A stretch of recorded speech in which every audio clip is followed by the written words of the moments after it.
आपको लगता है कहीं कहीं कि मेरे पितर मुझ पर क्रोध कर रहे हैं? आपको कभी कभी लगे कि मेरे ऊपर पितृ दोष लगा हुआ है, या पितरों का श्राप लगा हुआ है, या हमारे यहाँ पर लोग अधोगति में ज़्यादा मर जाते हैं, हमारे यहाँ ये काम ज़्यादा हो जाता है, तो निवेदन है, श्राद्ध पक्ष चल रहा है, प्रयास करिएगा। एक चावल की कटोरी में, कटोरी के अंदर थोड़ा सा चावल रख लीजिए कच्चा, उस चावल की कटोरी में एक बेलपत्र, थोड़ी सी दुर्वा बांधकर पानी का मटका, परिंडा या जहां अपना रसोई घर में जल रखते हो, उस कटोरी को वहां पर 2 दिन 3 दिन तक रख दो। वैसे तो 16 दिन रखो ज़्यादा अच्छा था, पर जो दिन अपने को मालूम है 2-3 दिन उसको रख दीजिए। घी का दिया लगाइए।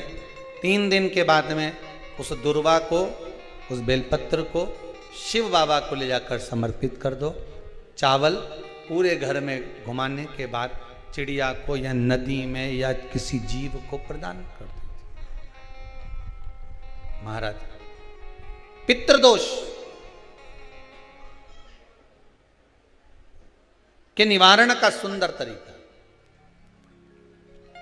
कल आपको कथा में कहा था, अगर हम ब्राह्मण को भोजन नहीं करा पा रहे, गौ माता को भोजन नहीं दे पा रहे, श्वान को, कुत्ते को भोजन नहीं दे पा रहे, कौवे को भोजन नहीं दे पा रहे हैं, किसी कारणवश हम श्राद्ध नहीं कर पा रहे हैं, किसी कारणवश हम पूर्वजों को नहीं मना पा रहे हैं, ऐसा कोई घर नहीं जिसके घर के पितृ श्राद्ध पक्ष में पृथ्वी पर नहीं आते।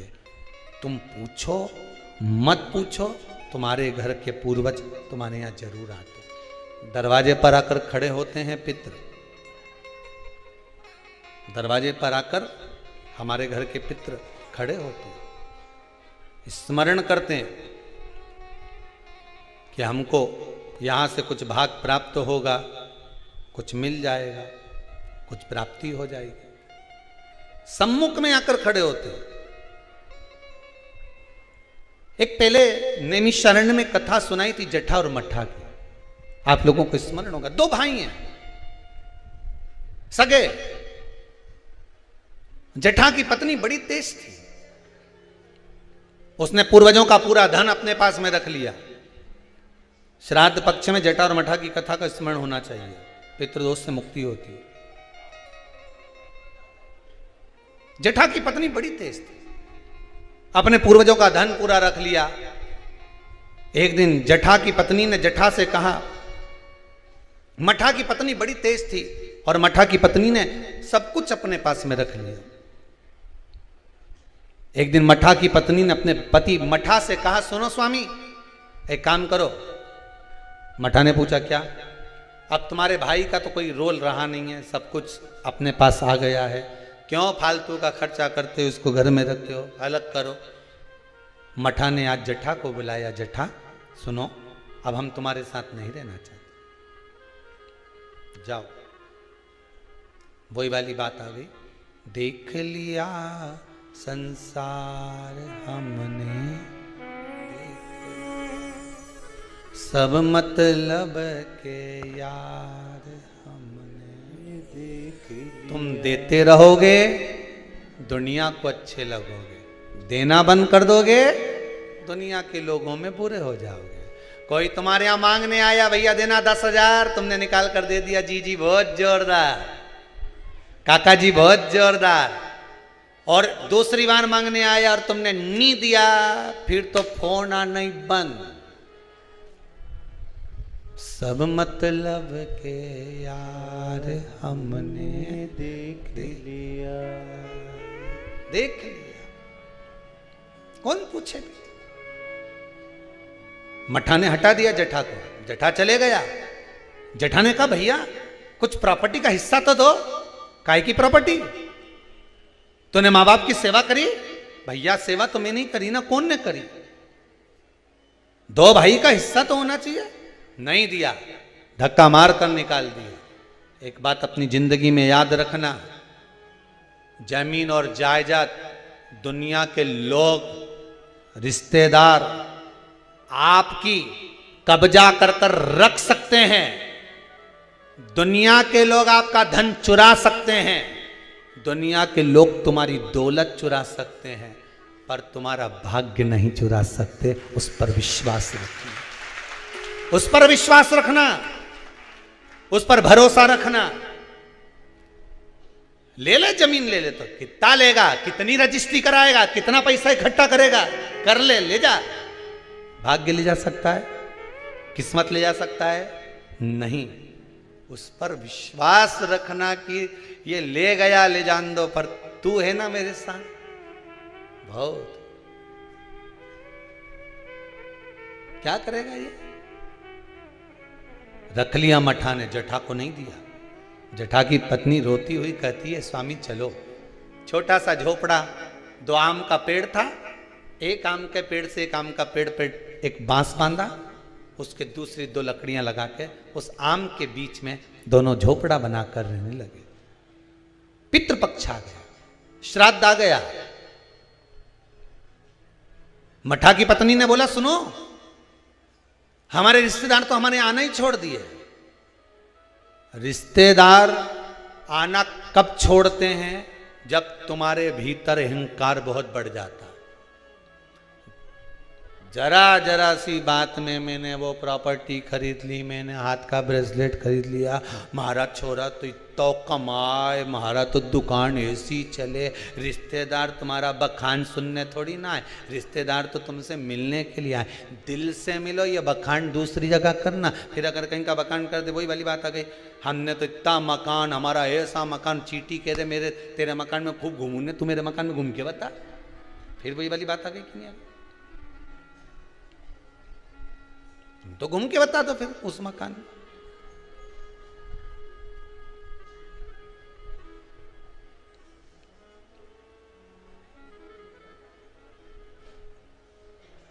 घूमो जितना घूमो। अब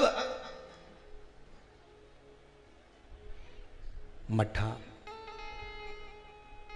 की पत्नी ने कहा अपने यहाँ रिश्तेदार नहीं आ रहे। अब इतना अपने जोरदार कलर करवाया मकान में, कितना जोरदार जोरदार फर्नीचर बनवाया, और कोई देखने नहीं आए तो काय का मतलब? एक काम करो, तुम्हारे पिताजी का श्राद्ध आ रहा है, तुम्हारे दादाजी का श्राद्ध आ रहा है, श्राद्ध पक्ष आ रहे हैं 16 दिन श्राद्ध के। एक दिन ऐसा कर लो, सारे रिश्तेदारों को बुला लो श्राद्ध में, पंडित जी के भी बुला लो। और सुनो, अपन श्राद्ध करते हैं, सारा रिश्तेदार आएगा तो अपना मकान देख के तो जाएगा। श्राद्ध करा, ठीक है, खीर बनवाई, पूड़ी बनवाई, सब बनवाया।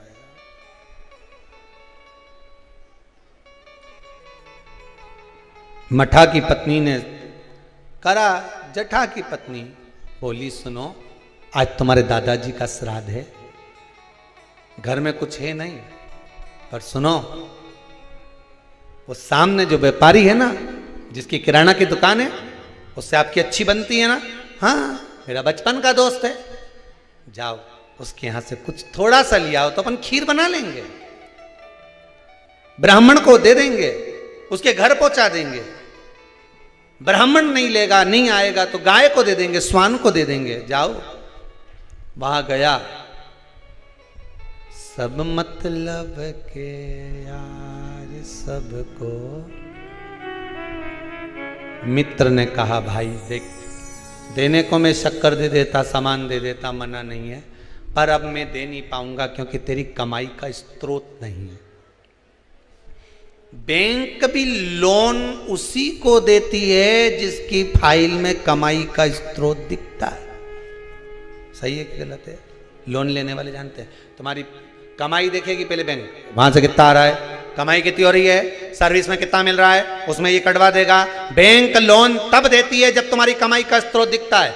दुनिया के लोग आपको जब तक देते हैं जब तक तुम्हारी कमाई का स्रोत दिखता है, पर महादेव तुम्हारी कमाई का स्रोत नहीं देखता, महादेव तुम्हारी भक्ति का स्रोत देखता है। तू भजन कितना करता है, महादेव तुम्हारी कमाई के स्रोत देखकर नहीं देगा, महादेव भजन देखकर देगा कि तू भजन कितना करता है, तो कितना शंकर की कथा सुनता है, शिव महापुराण पर कितना विश्वास है तेरे को, शिव महापुराण की कथा में जो शब्द निकलते हैं उस पर कितना विश्वास है, महादेव ये देख कर देखा।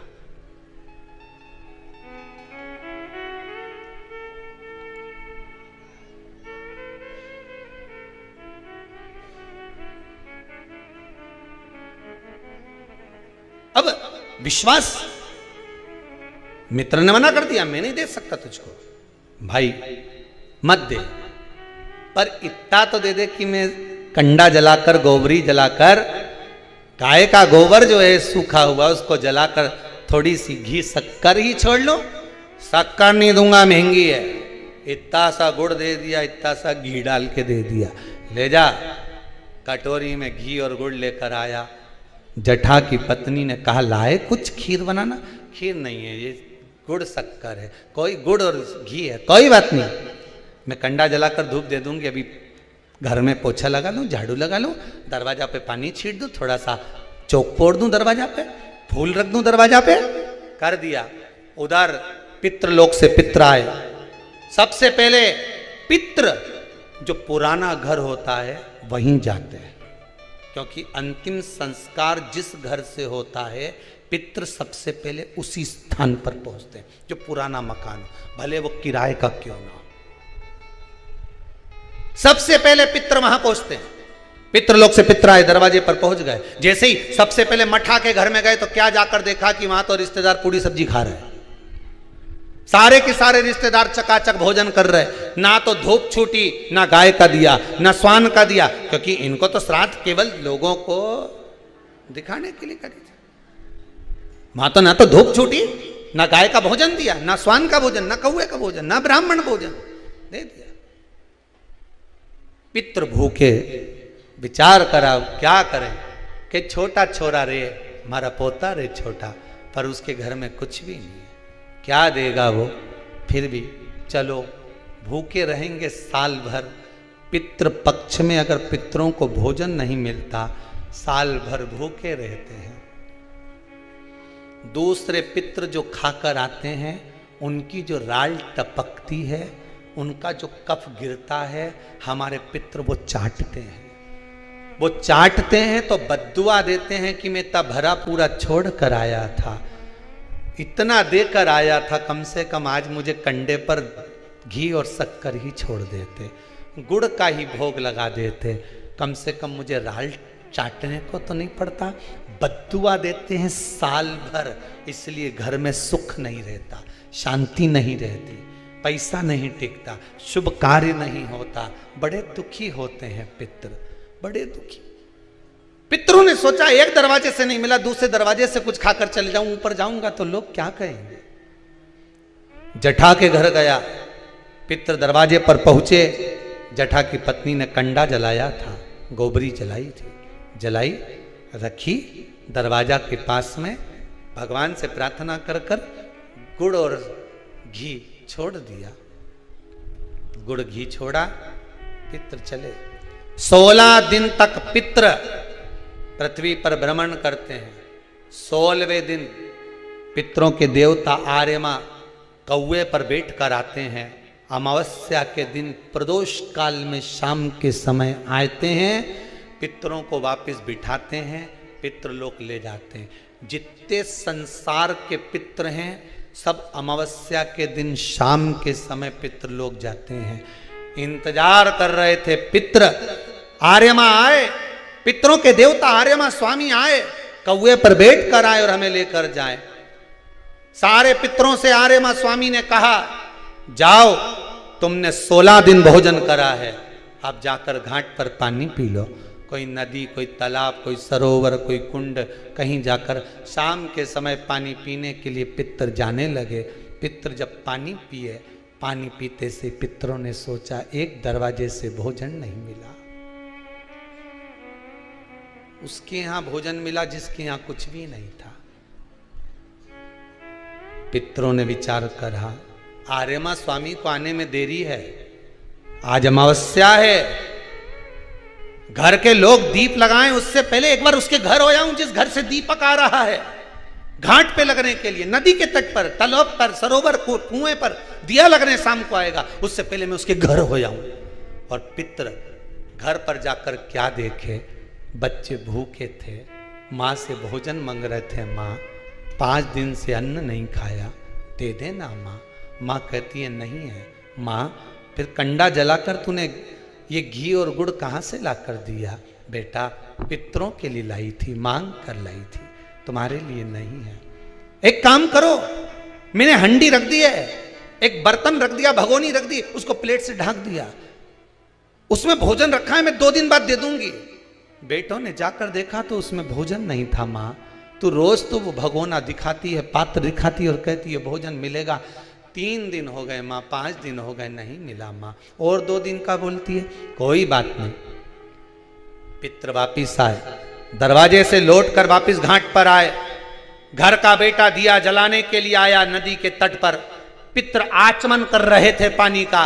शाम के समय पर आर्यमा स्वामी ने पूछा, बोलो पितरों, तुम्हारे भोजन करने के बाद किसके घर में क्या देना है बता दीजिए। आर्यमा स्वामी ने पूछा तो पितर कहते हैं, जठा के घर में खाने के लिए नहीं है, उसको वर दे दो, दूध नहाए पूते फले, खूब उन्नति करे, वर प्रदान कर दो। जठा के घर में दूध नहाए पूते फले। जैसे ही बेटे ने दिया जलाया घाट पर, वहां पर खुशियों का दीप जल गया, आनंद का दीप जल गया, सारा सुख जठा के घर में पहुंच गया। मठा धीरे धीरे तिल तिल तिल तिल घटने लगा, जठा तिल तिल बढ़ने लगा। ये पितरों की कृपा होती है। मेरा सबसे निवेदन है, अमावस्या के दिन शाम के समय प्रदोष काल में नदी के तट पर जाओ, कुएं के तट पर जाओ, बावड़ी पर, तालाब पर, कहीं पर भी जाकर दिया जरूर जलाओ। नदी तालाब बावड़ी नहीं हो तो पीपल के पेड़ के नीचे, बेलपत्री के पेड़ के नीचे या बट के पेड़ के नीचे जलाओ। और शाम के समय जब प्रदोष का काल हो, शाम का समय हो, सूर्यास्त का समय हो, भगवान आर्यमा स्वामी पूर्वजों को लेने, पितरों को लेने आए, तब आप एक दिया घी का जला देंगे दक्षिण की ओर मुख कर कर, तो वो कुछ वर हो सकता है। अगली श्राद्ध से पहले बाबा आपको घर, मकान, जमीन, जायदाद, संपदा सत्ता दे। कृपा, उस पर विश्वास रखिए, भरोसा। तब तो लोग गाते हैं, जय जय पितर जी महाराज, शरण में तेरी आया, शरण में तेरी आया हूँ, शरण में तेरी आया, जय जय पितर जी महाराज, शरण में तेरी। जठा और मठा की कथा कहती है, आप दिल से, मन से नहीं है ना कुछ देने के लिए, आप ब्राह्मण को भोजन कराने का भी नहीं है, आप गाय को नहीं दे सकते, कम से कम शाम को दिया तो लगा सकते हो, थोड़ा सा कंडा जलाकर घी शक्कर तो छोड़ सकते हो, थोड़ा सा भोग लगा सकते हो। श्राद्ध पक्ष में किया गया दान, श्राद्ध पक्ष में किया गया पुण्य, ये हजारों लोग जो लगे हुए हैं आजीवन भोजन भंडारे के सदस्य बन रहे हैं। श्राद्ध पक्ष में 1 रुपया भी अगर आप दान कर रहे हो, पुण्य कर रहे हो, सत्कर्म कर रहे हो, आपके द्वारा दिया गया धन अगर ब्राह्मण भोजन कर रहे हैं, भंडारे में लग रहा है, गौ माता में लग रहा, मंदिर में लग रहा है, जीवन की सार्थकता है तुम्हारी कि बाबा तुम पर कृपा करा हुआ है। ये उसकी उदारता, उसकी करो। नहीं कुछ आपके पास में, थोड़ा करो पर करो जरूर, थोड़ा करो जरूर।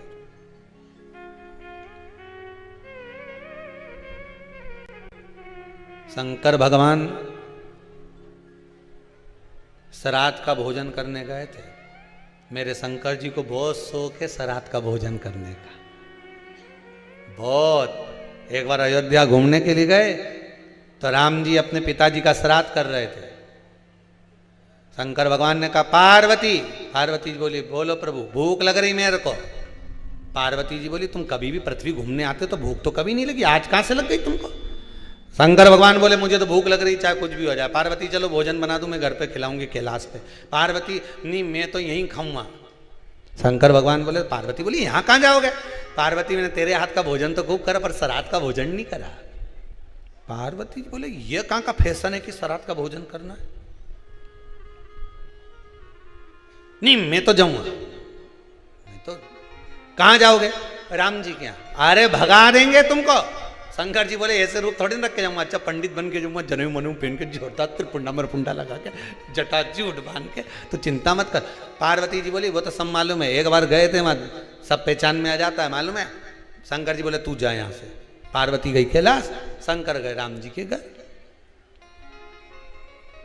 शंकर जी ने जाते सी आवाज लगाई, भूख लगी है। इतने में आवाज आई, अरे बैठो बैठो, ब्राह्मण देता है। सारे ब्राह्मणों को बिठा दिया। शंकर जी भी बैठ गए आसन लगा के। शंकर जी ने पूछा बैठ जाऊं? कहाँ बैठूं? कहीं नंग बैठ जाओ। आसन लगा के जो शंकर जी बैठे, चांदी की थाली, सोना का कटोरा, गिलास चांदी का, भोजन आना जो चालू हुआ और जो पंडितों ने खाना चालू करा, सारा बामन होन तो खा खा के उठ गया, पर ये नहीं उठा। बैठा के बैठा आंदो आंदो। सीता जी के पास में खबर पहुंची उर्मिला जी की। उर्मिला जी बोली जी बोली क्या हुआ? अरे सब उड़ गए, सब तो उड़ गए, एक बैठा है। अच्छा तो तूने पानी की नहीं पूछी? भोजन के बाद पानी की पूछे? 4 बार पूछ ली महाराज, पानी लाऊं? तो क्या अभी भोजन ही चलने दो, पानी तो बाद में पी लेंगे। तो क्या पानी कब पियोगा? तो क्या एंड में पियेंगे। तो क्या अभी एंड नहीं हुआ, अभी तो क्या शुरुआत हुई है। आन दो, ले जा। बना बना के सीता जी थक गई। सारा केकई के पास खबर पहुंच गई। माता केकई ने पूछा क्या हुआ सीता, क्या है तुम्हारे सिर पे पसीना आ रहा है? तुम्हारे ससुर का श्राद्ध और तुम्हारे सिर पे पसीना? श्राद्ध तो जाने दो दादा, वो अब एक बामन ना जाने कहां से है, उठ ही नहीं रहा है। सीता जी केकई बोली नहीं उठ रहा का मतलब? सीता जी बोली हमको तो लग रहा हमको उठा के उठेगा, तुम जाओ। केकई ने कहा हम भी देख के आए जरा कहाँ का बामन है। सीता केकई ने देखा तो अपने गांव का बामन है, उठ जाएगा थोड़ी देर में, जब भोजन करा, पूड़ी मुड़ी दो, जरा सब्जी मजी भजिया पकौड़ा खीर मीर सब दो, सब खिला दिया।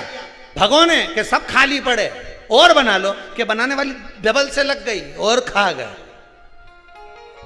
खाए जा रहा है। 22 बार तो खीर बना ली बड़ा वाला भगोना में, मालपुआ रबड़ी तो सब खुट गई। अच्छा तो फिर भंडारा खाली हो गया, अयोध्या का कुछ नहीं बचा।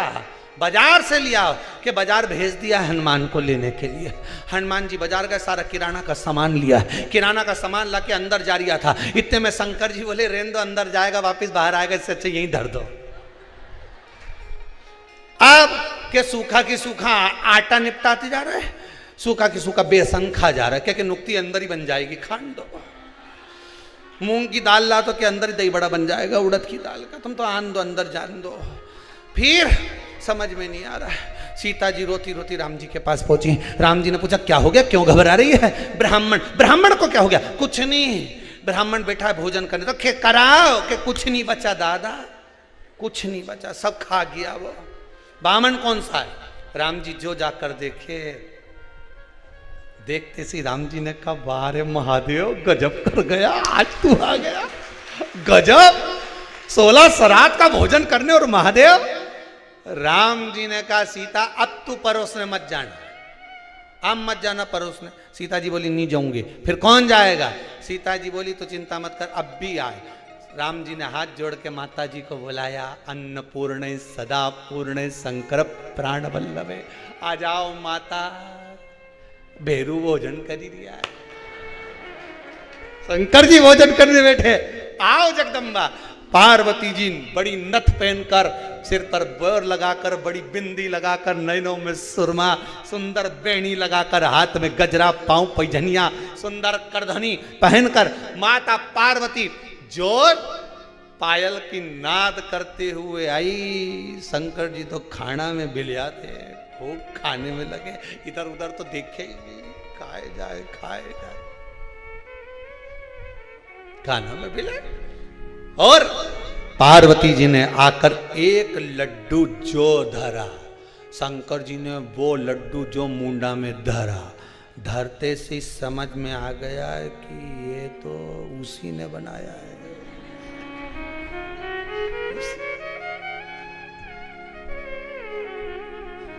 कभी कभी हो जाता है।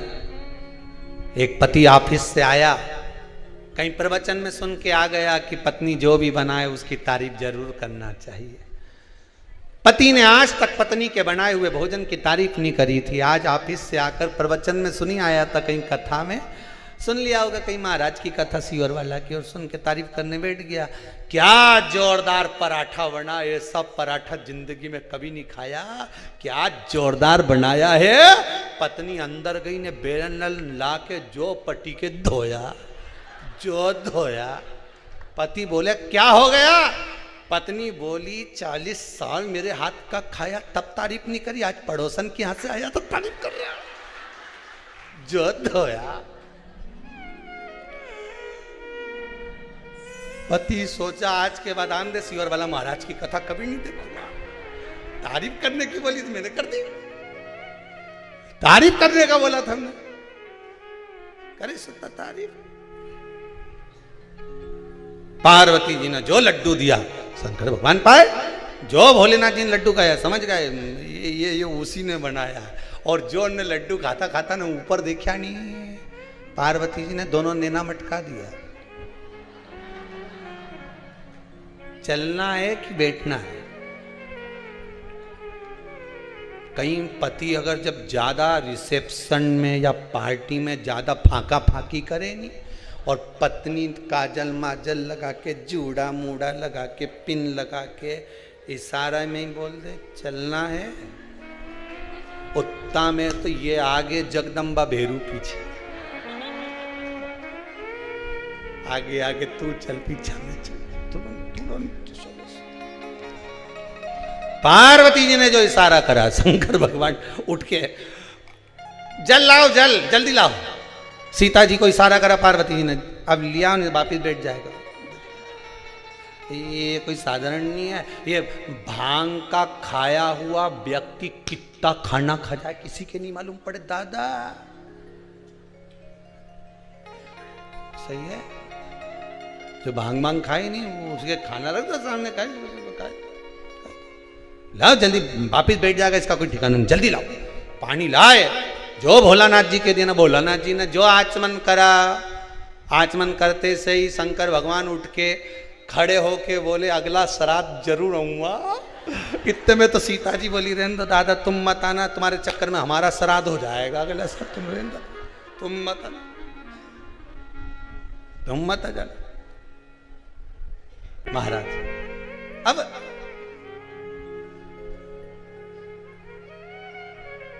बस भाव वही, देखी है जब से ये तस्वीर तेरी, तब से बदल गई है।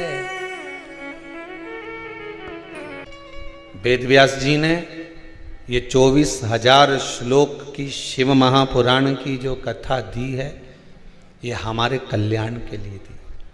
वेदव्यास जी को कोई फर्क नहीं पड़ता, नहीं लिखते, वो तो अपनी माला जप लेते, स्मरण कर लेते, नेत्र बंद करके बैठ जाते, भगवान की भक्ति में डूब जाते और अपना कल्याण खुद कर लेते।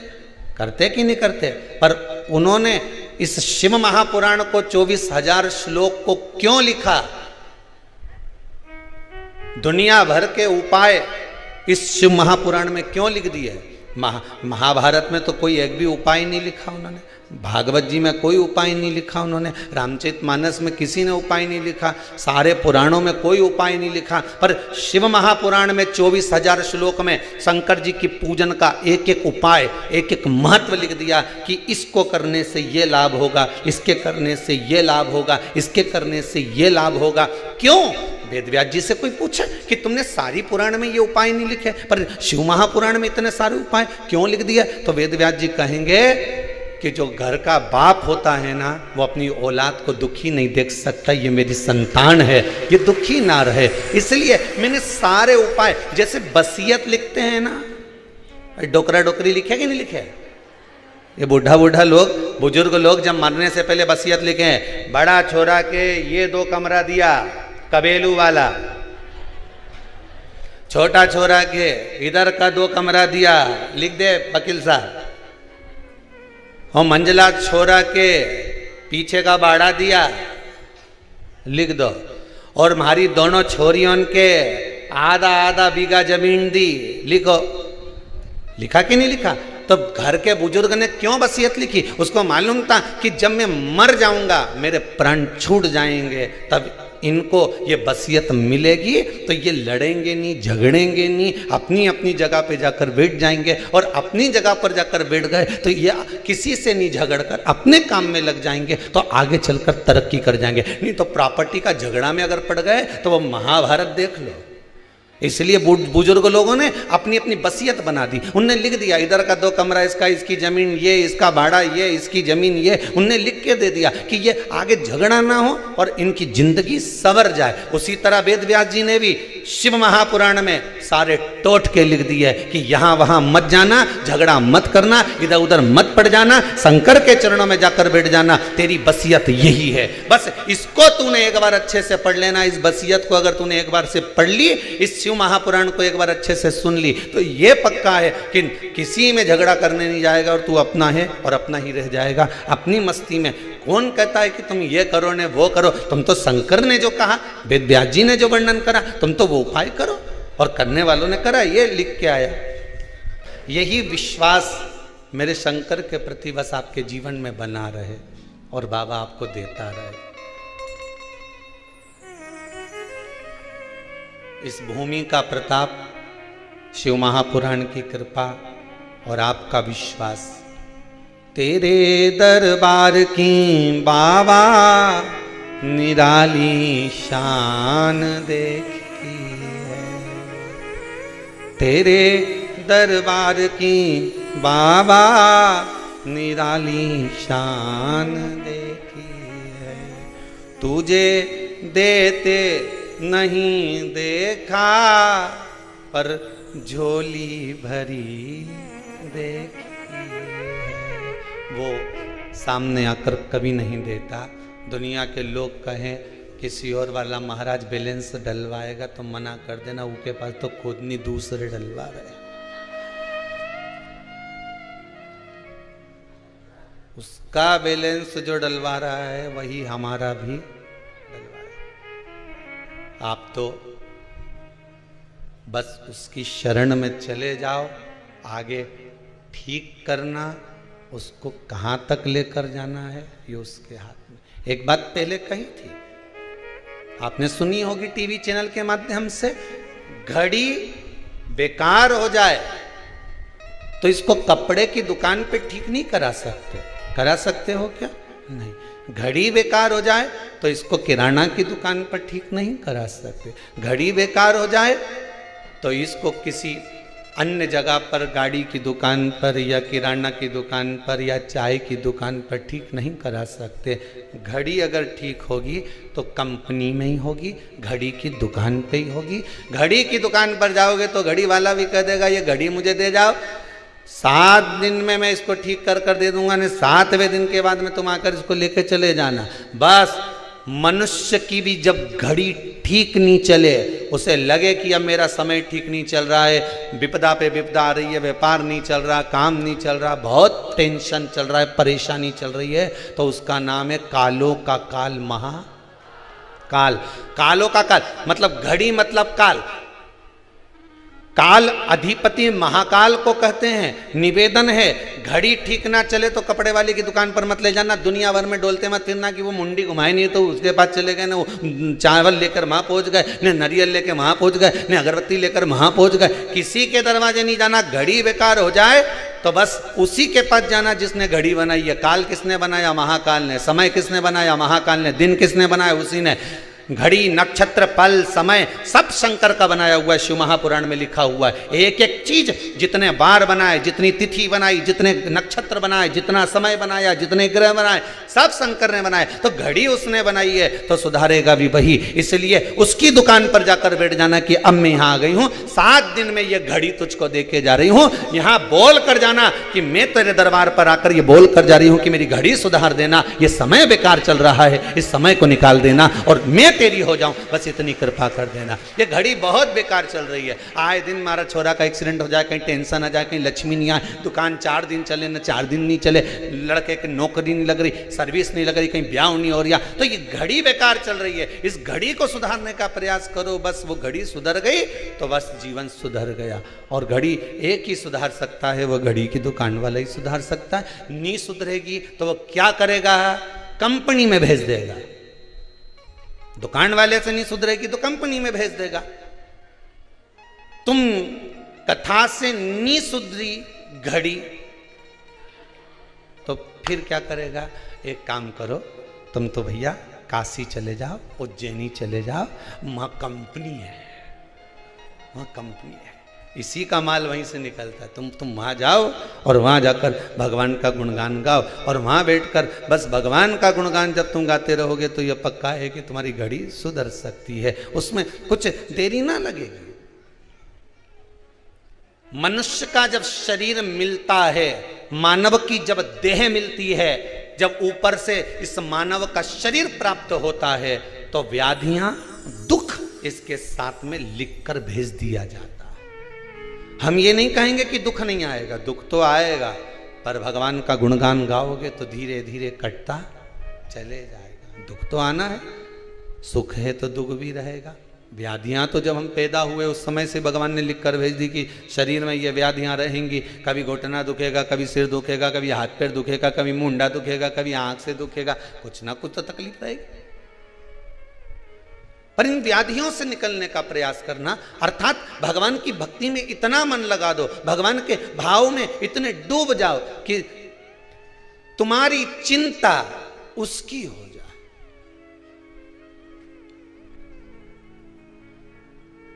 तुम्हारी चिंता उसकी हो जाए।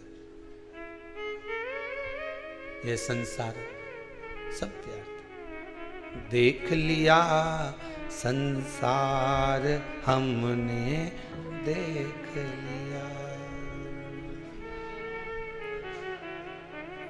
देख लिया संसार हमने देख लिया, सब मतलब के यार हमने देख लिया, सब मतलब के यार हमने देख लिया। ये सारा संसार मतलब का, केवल जो मिल रहा है हमें लूटने वाला ही मिल रहा है। जिस दिन माता के गर्भ से जन्म लिया उस दिन से लूट रहे हो, उस दिन से लूटे जा रहे हो।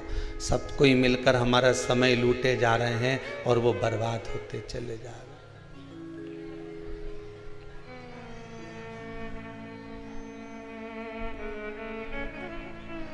सब लूटे चले गए।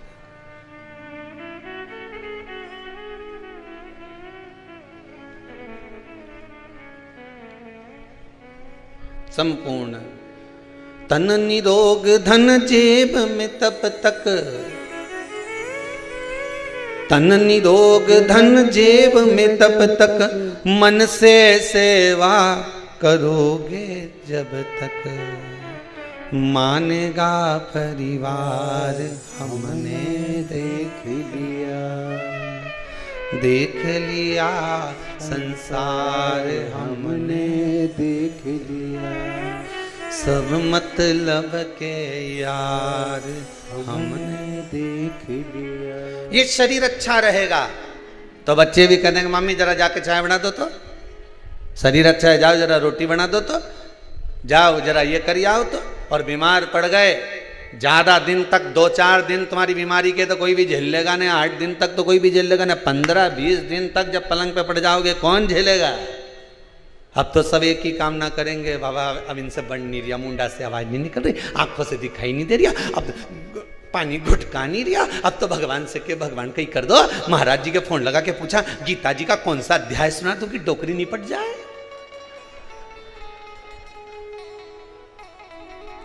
सब मतलब के यार हमने देख लिया। क्या करें, गीता जी का अध्याय सुना दिया, गजेंद्र मोक्ष की कथा सुना दी, गाय दान कर दी, ये दान कर दिया, वो दान कर दिया, इसके बाद भी प्राण नहीं छूटे। 4 बार तो नीचे सुला दिया गोबल्ली के ने, वापिस डोकरी ठीक हो ही गई। सांस फिर चलने लगी, फिर ऊपर सुलाने, 2-4 महीना बाद फिर नीचे। ये समझ में नहीं आए, अब इनका करें क्या, कौन करेगा? जब तक 8 दिन 15 दिन तो कोई भी तुम्हारी सेवा कर लेगा, इसके बाद कौन करेगा, कौन करने आएगा?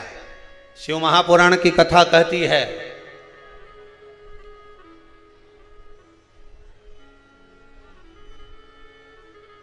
जब कोई नहीं आएगा, जब कोई नहीं आता भोलानाथ आता है, मेरे दुख के दिनों में वो बड़ा काम आता है। बस कोई आए ना आए, अगर ज्यादा दिन तक पटक भी दिया तो बाबा कहेगा इसने मुझे सावन का महीना में खूब लोटा भर भर के पानी चढ़ाया, इन्हें खूब दही मला मेरे ऊपर ने, शहद मला ने, घी मला, खूब बेलपत्री तोड़ तोड़ के लाई ने, दूसरा का घर का फूल तोड़ तोड़ के मारे चढ़ाया।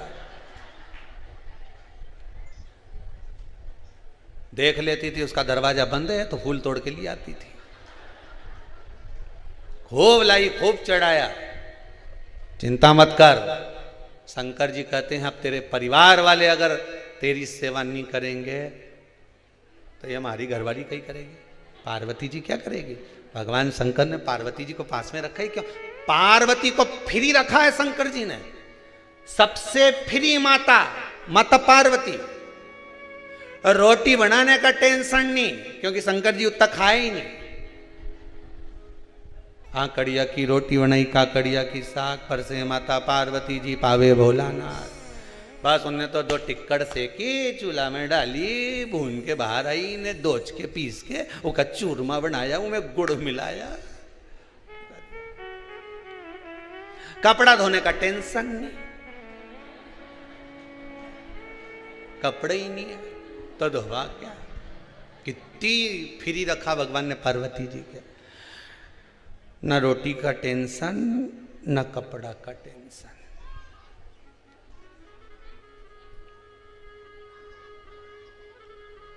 पार्वती जी को कहीं पानी भरने भी नहीं जाना, क्योंकि ऊपर से गंगा नित्य बह रही। क्या करना, बेबी टेंशन।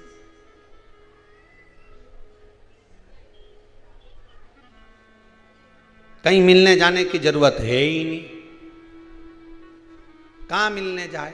शमशान में बैठे हैं अपन तो यहीं बैठे रहो, एक ना एक दिन तो मिलने यहीं आएगा, आज नहीं आया तो कल आएगा, तो मिलने भी नहीं। फ्री शंकर जी बोले मैंने पार्वती को फ्री रखा है, उसका कारण केवल इतना सा है कि जब जिंदगी में तुम मेरी सेवा करते करते थक जाओगे, जब ये शरीर तुम्हारा काम नहीं करेगा, तब मेरी पार्वती तुम्हारी सेवा करने के लिए दौड़ कर आ जाएगी। मेरी पार्वती, मेरी जगत जननी तुम्हारे पास आ जाएगी, तुम चिंता ना करिएगा।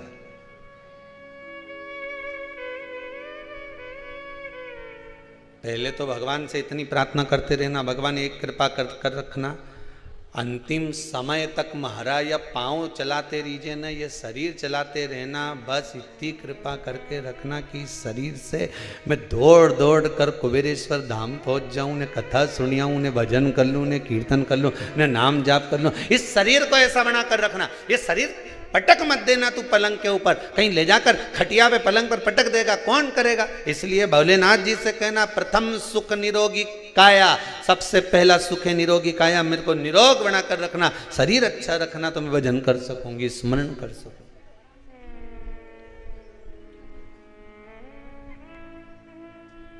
प्रथम सुख है निरोगी। महाराज जब हिरण्याक्ष चला गया, अंधकासुर मर गया, तब हिरण्यकशिपु तप करने गया और वर मांगा, ना नीचे मरू, ना ऊपर मरू, ना अंदर मरू, ना बाहर मरू, ना अस्त्र से मरू, ना शस्त्र से मरू, ना दिन में मरू, ना रात में मरू, ना नर से मरू, ना पशु से मरू, और ना ही 12 महीना में मरू। भगवान विष्णु ने, ब्रह्मदेव ने भी कह दिया तथास्तु, मत मर, कई बात नहीं। अच्छा, मरने वाला ज्यादा सुखी कि नी मरने वाला ज्यादा सुखी? बोलो जरा। है? मरने वाला ज्यादा सुखी ना कि एक अवस्था आई चले गए। अब जो नी मरने वाला है वो के पूछे बापड़ा की खाल ऐसी झुल्ली झुल्ली हो जाए, लटकन लगे, आंख से दिखे नहीं, हागड़ा हो, जितना शरीर का मांस सब सूखी गया, पलंग पे ऐसी बैठी रहे जैसे उल्लू बैठे है, शरीर का 100 साल हो गए, हमारी अम्मा अभी तक है, खा रही है बिल्कुल, रोटी भी खाए ना, हमारा प्राण भी खाए।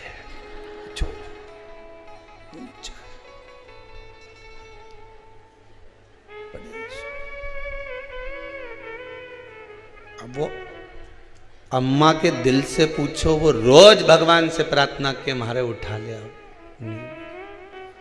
अब नहीं रहना चाहो, उठा ले मेरे को। भगवान के 2 वर थे, आयुष्मान भव और चिरंजीवी भव। तू हमेशा मांगती थी, लोगों से कहती थी तो एक ही बात कहती थी, काकी जी हमारे आशीर्वाद दे आयुष्मान भव होने का। काकी जी ने आशीर्वाद दे दिया आयुष्मान भव। उम्र बढ़ गई, शरीर वैसा की केवल उम्र बढ़ी है, शरीर नहीं। अगर तू आशीर्वाद मांगती चिरंजीवी भव, तो चिरंजीवी में यह होता कि जैसी आज है मरते समय तक ऐसी कैसी बनी रही जाए, ऐसी कैसी बनी रहना। हमें आयुष्मान होने का आशीर्वाद नहीं चाहिए, हमें चिरंजीवी भव होने का आशीर्वाद चाहिए कि हम चिरजीव जैसे आज हैं वैसे कि वैसे अंत समय तक रहें। हनुमान जी को चिरजीवी होने का वर दिया था, मार्कंडे बाबा को चिरजीवी होने का वर दिया था। हम जैसे जैसे जैसे आज है वैसे अंतिम समय, भगवान से प्रार्थना करो कि जैसा मैं आज हूं वैसा कि वैसे रहना चाहिए। हम अच्छा दिखे ना, हम परमात्मा से मांगे तो कुछ अच्छा मांगने का प्रयास करें ना, कुछ अच्छा ढूंढने का प्रयास करें। अरे भाई, शिव महापुराण की कथा कहती है घी नकली है, कहीं का कह दे ये सोना नकली है, कहीं का कह दे ये चांदी नकली है। घी नकली होना होन दो, सोना नकली है होन दो, चांदी नकली है होन दो, पर दृष्टि नकली नहीं होना चाहिए, दृष्टि असली होना चाहिए, जिससे तुरंत परख में आ जाए कि नकली है कि असली।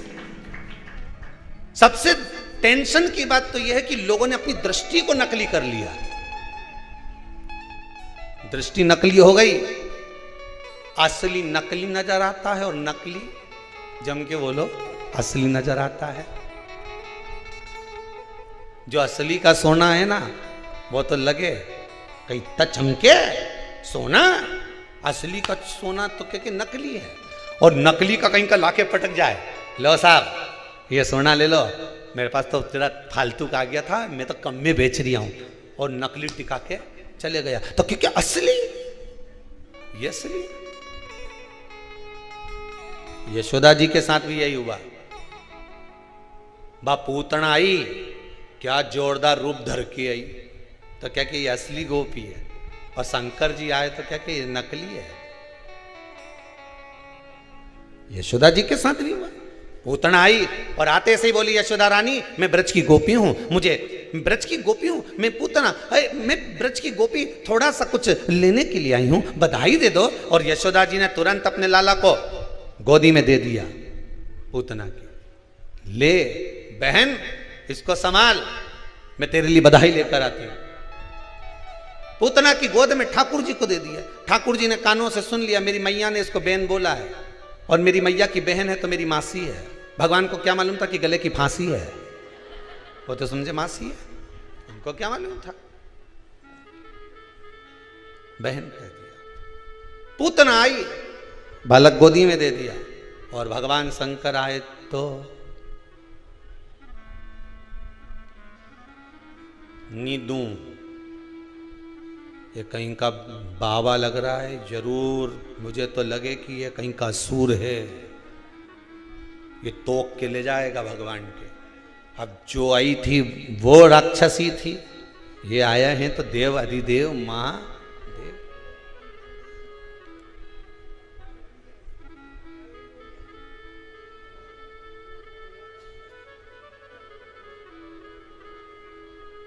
आवाज लगाए गली गली में जाकर भगवान के चरणों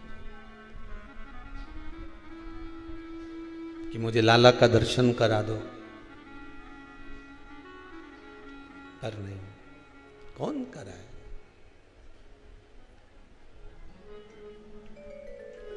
एक बार तो मुझे ठाकुर का दर्शन करा दो, पर यशोदा जी कहती हैं ये नकली है। दृष्टि असली होना चाहिए, घी भी समझ में आ जाएगा कि नकली है कि असली है, सोना भी समझ में आ जाएगा कि असली है कि नकली है, चांदी भी समझ में आ जाएगी कि असली है कि नकली है, रुपया भी समझ में आ जाएगा कि असली है कि नकली है। दृष्टि असली होगी, सब कुछ समझ में आ जाएगा, भले वो कितना भी नकली हो। पर हमने आज के इस घोर कलयुग में अपनी दृष्टि को नकली बना लिया, तो जो असली है वो नकली नजर आता है और नकली है वो असली नजर आता है।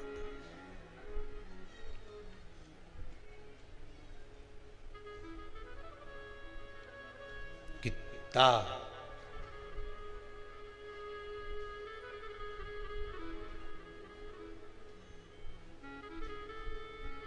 फिर वही वाली बात आ गई। बड़ के पेड़ के नीचे एक भेरू जी का ओटला, इतना बड़ा बड़ा भाटा पत्थर, सब पे सिंदूर पुता, सब बड़ का पेड़ के नीचे, पीपल का पेड़ के नीचे रखा। पढ़ा लिखा लड़का जा रहा था अपना गांव पिताजी के साथ मोटरसाइकिल पे, उन्हें पिताजी से पूछ लिया ये क्या रखा है, वो तो आया था पढ़ के, ये भेरू जी का ओटला है। अच्छा, तो इतना सारा भाटा रखा, इतना सारा पत्थर रखा, सफेद सिंदूर पुता है, इसमें असली भेरू कौन सा है? तो पढ़ा लिखा छोरा ने जब पिताजी से प्रश्न किया, पिताजी कुछ बोल नहीं पाए, मुझे नहीं मालूम, तो थारा दादाजी से पूछना। गांव गया, दादाजी के प्रणाम किया, मन में प्रश्न था, पूछ लिया इस ओटले पर इतना सारा भेरू रखा है, सब पे सिंदूर पुता है, इसमें असली भेरू कौन सा है? तो कि हमारा जमाना में 90 साल पहले बीच में जो इतना बड़ा भाटा धरी है नहीं, बस उसी पे लोग सिंदूर पोतते थे, उसी के माला पिनाते थे, उसी के चूरमा का भोग लगाते थे। और ये बाकी का इतना सारा भाटा रखा है, सब पे सिंदूर पुता है, तो कि लोग साथ में रुमाल नहीं लाते थे, सिंदूर पोतने के बाद एक भाटा उठाए नहीं तो पोंछ के पटक जाते थे, फिर एक भाटा उठाया ने पोंछ के पटक गए, फिर भाटा उठाया ने पोंछ के पटक गए। इतना भेरू इकट्ठा हो गया कि असली भेरू तो बेचारा बीच में ही रह जाए, सब पुता हुआ उन पे पोत पोत के चले जाए। अब असली कहीं छुपा है और नकली नकली इकट्ठा हो गया, ढेर नकली।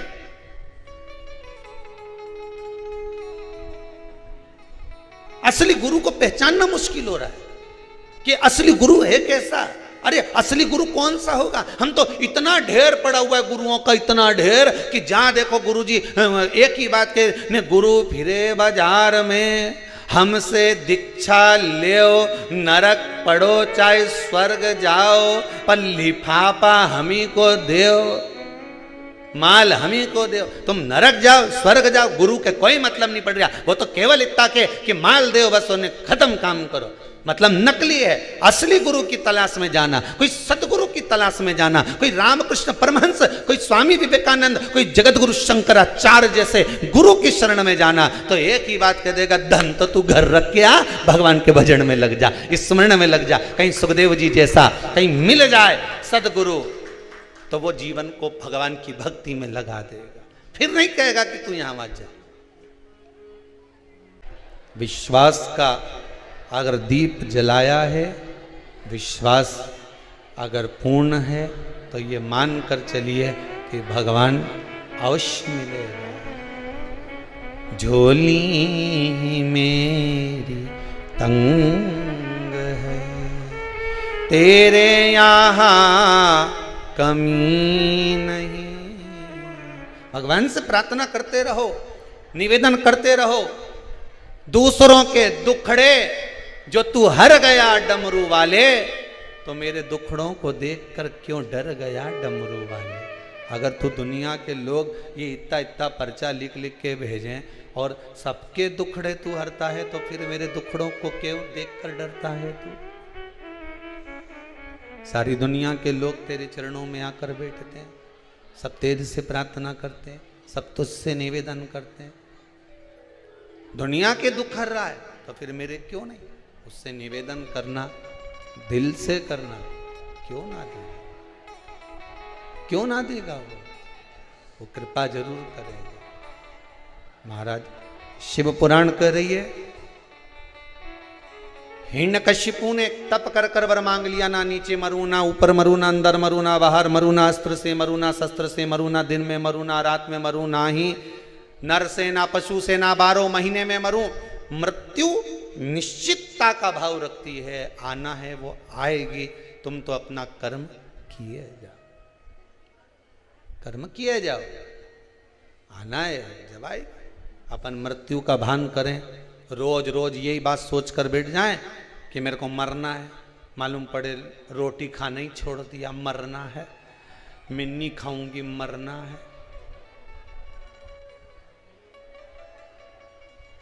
कई लोगों के मन में बड़ा टेंशन है, बहुत चिंता,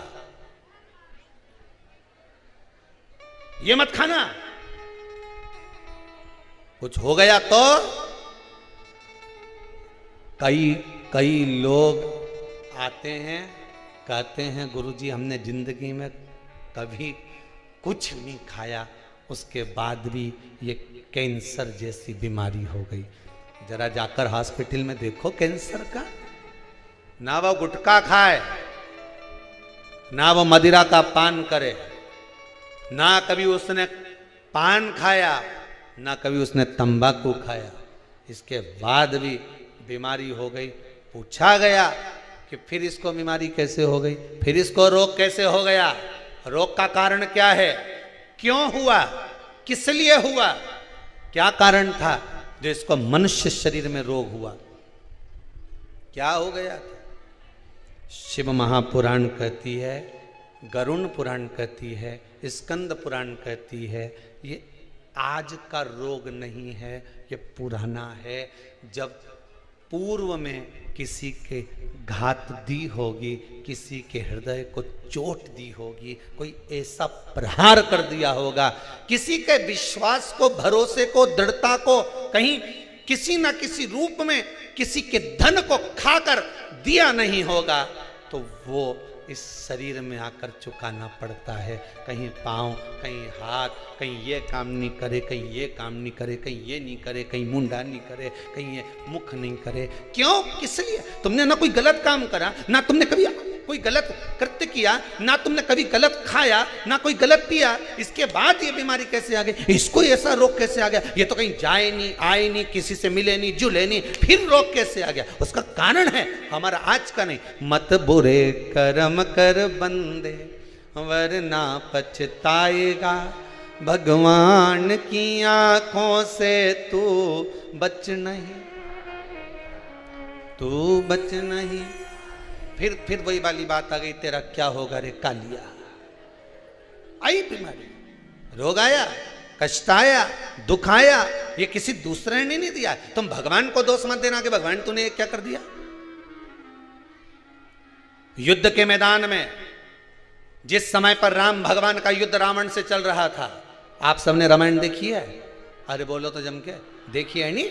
जिस समय युद्ध के मैदान में रावण से युद्ध चल रहा था, जितने युद्ध के मैदान में जितने भी लड़ने के लिए राक्षस आ रहे थे, वो राम जी को देखकर भगवान विष्णु का दर्शन कर रहे थे। केवल एक रावण अकेला था जो भगवान राम को केवल राम मान रहा था, उसने भगवान विष्णु का दर्शन नहीं कर पाया।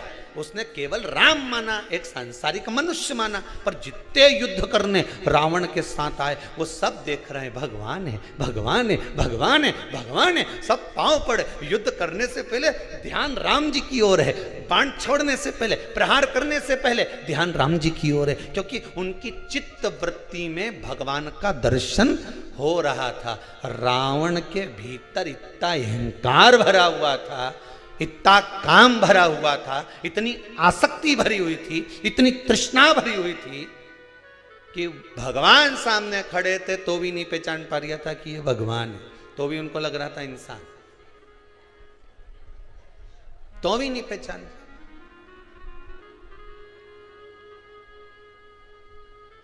भगवान को पहचानना कितना कितना कठिन। ये भगवान है, ये भगवान है।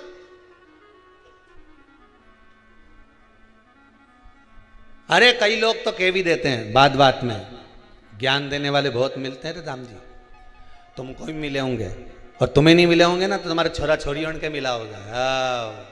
ये हिंदू तो भाई पगला जैसा काम करे, मूर्ति की पूजन करे है।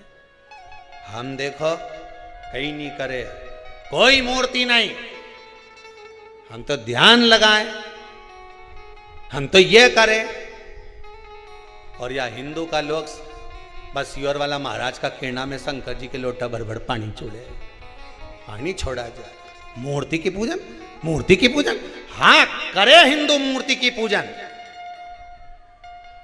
हिंदू मूर्ति की पूजन करे तो क्या मूर्ति की पूजन करने से? हम तो कोई मूर्त नहीं, हम तो ध्यान कर ले, हमारे सामने कोई मूर्ति नहीं, हम तो ध्यान करें। तो एक काम कर, भी शादी का क्या करे? शादी में शादी मत कर, शादी का ध्यान कर ले। मेरी घरवाली आई, अंदर गई, आटा उसना, रोटी बनाई, मैंने खाई, उन्हें बर्तन मांज के धर दिया। शादी मत करना, ध्यान कर ले।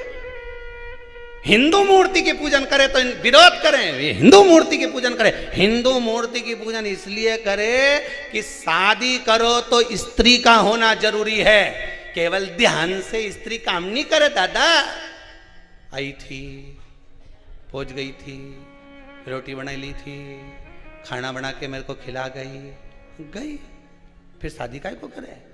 शादी करने के लिए स्त्री चाहिए। उसी तरह हिंदू को भगवान की भक्ति करने के लिए मूर्ति चाहिए, मूर्त सामने होना चाहिए।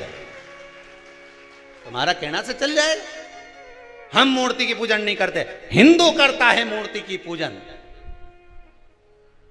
ध्यान करने से कपड़ा नहीं धुल जाए, कपड़ा या बाजू में धर दो, ध्यान कर ले। हमारी घरवाड़ी आ रही है, कपड़ा धो रही है, बर्तन मांज रही है, वही धुले। अरे बोलो तो, जब वो सामने ही नहीं तो कहां से धुल जाएगा? अरे बोलो तो सही। बातों मायका में बैठी और तुम बाथरूम में रख के बैठे। आलो उठ के आजा बिमला मने थारिया, सारा कपड़ा पड़ा मेरा,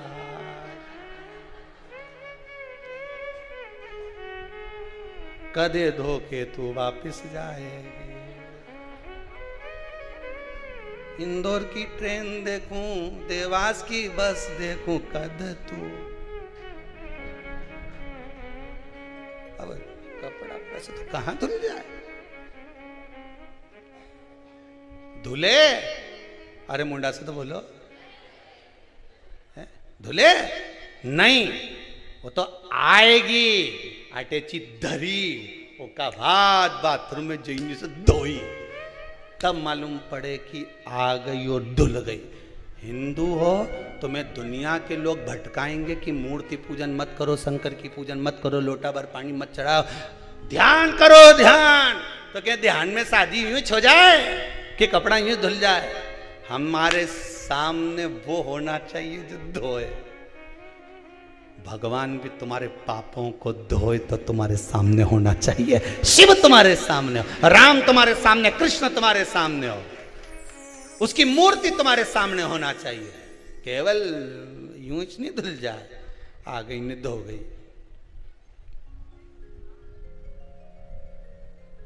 धुले सो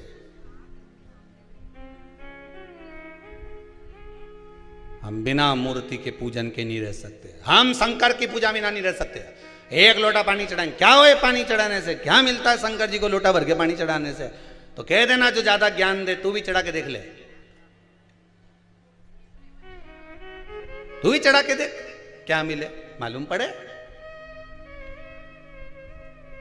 क्या होए क्या होए क्या।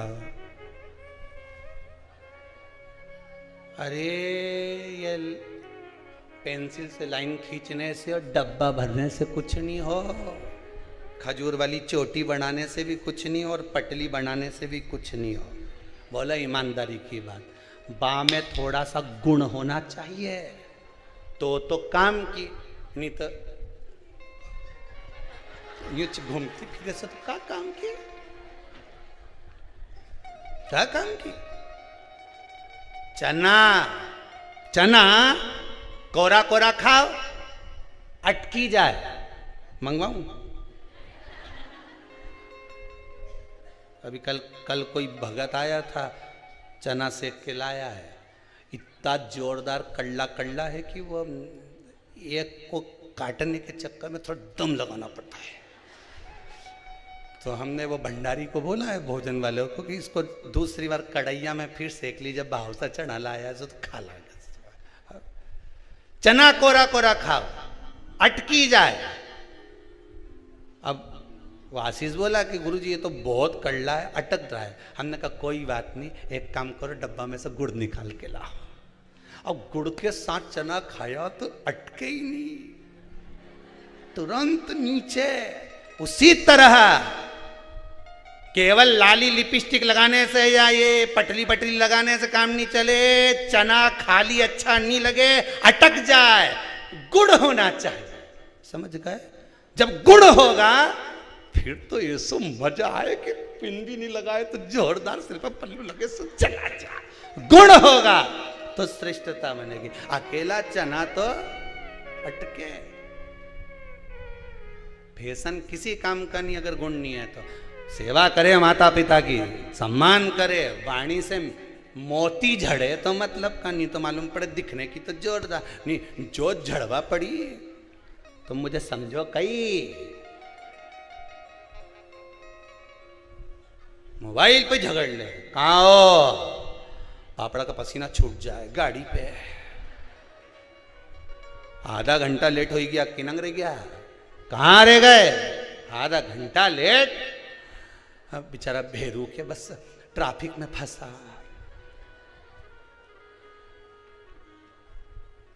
बाजू में कौन खड़ा है? ऑटो वाला। बात कराओ कौन सा ट्रैफिक पे हो, ऑटो वाले से क्या, थारा पांव पड़ ऊपर बात कर ले। तो ऑटो वाले से झड़के बोले, पहचाने मारे? ऑटो वाला बोले, वो जी रेंदे दादा, कई करूं थारे पहचान के, क्या करें? गुण होना चाहिए। क्या होना चाहिए? अकेला चना तो अटक जाएगा, केवल दिखावे का फैशन होगा तो अटक जाएगा, केवल दिखावे की भक्ति करोगे तो अटक जाएगा। भगवान दिखावे से कभी प्रसन्न नहीं हुआ, मेरा शंभू को दिखावा चाहिए ही नहीं। शंकर जी के मंदिर में कौन सा दिखावा दे? किसी सारे मंदिरों में जाकर देखना, चांदी की थाली में 56 भोग लगे, नहीं ये भोग लगे ना वो भोग लगे। कभी तुमने सुना शंकर जी के मंदिर में 56 भोग लगा?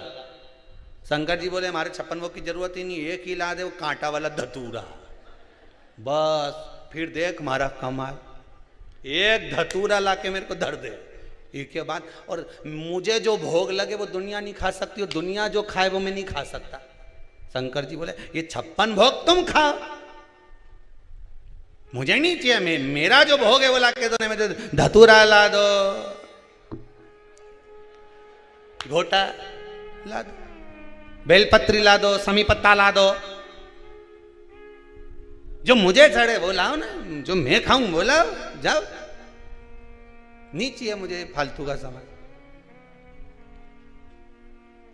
कहां से लाऊं चंदा, कहां से लाऊं सूरज, कहां से लाऊं तारे, आकाश जड़े रे, ओ भोले तेरी सेवा हमसे ना बनी रे। ओ भोले तेरी सेवा हमसे ना बनी रे। कहाँ से लाऊं लड्डू, कहाँ से लाऊं पेड़ा, कहाँ से लाऊं बर्फी वो शक्कर चढ़ी रे। ओ भोले तेरी सेवा हमसे ना बनी रे।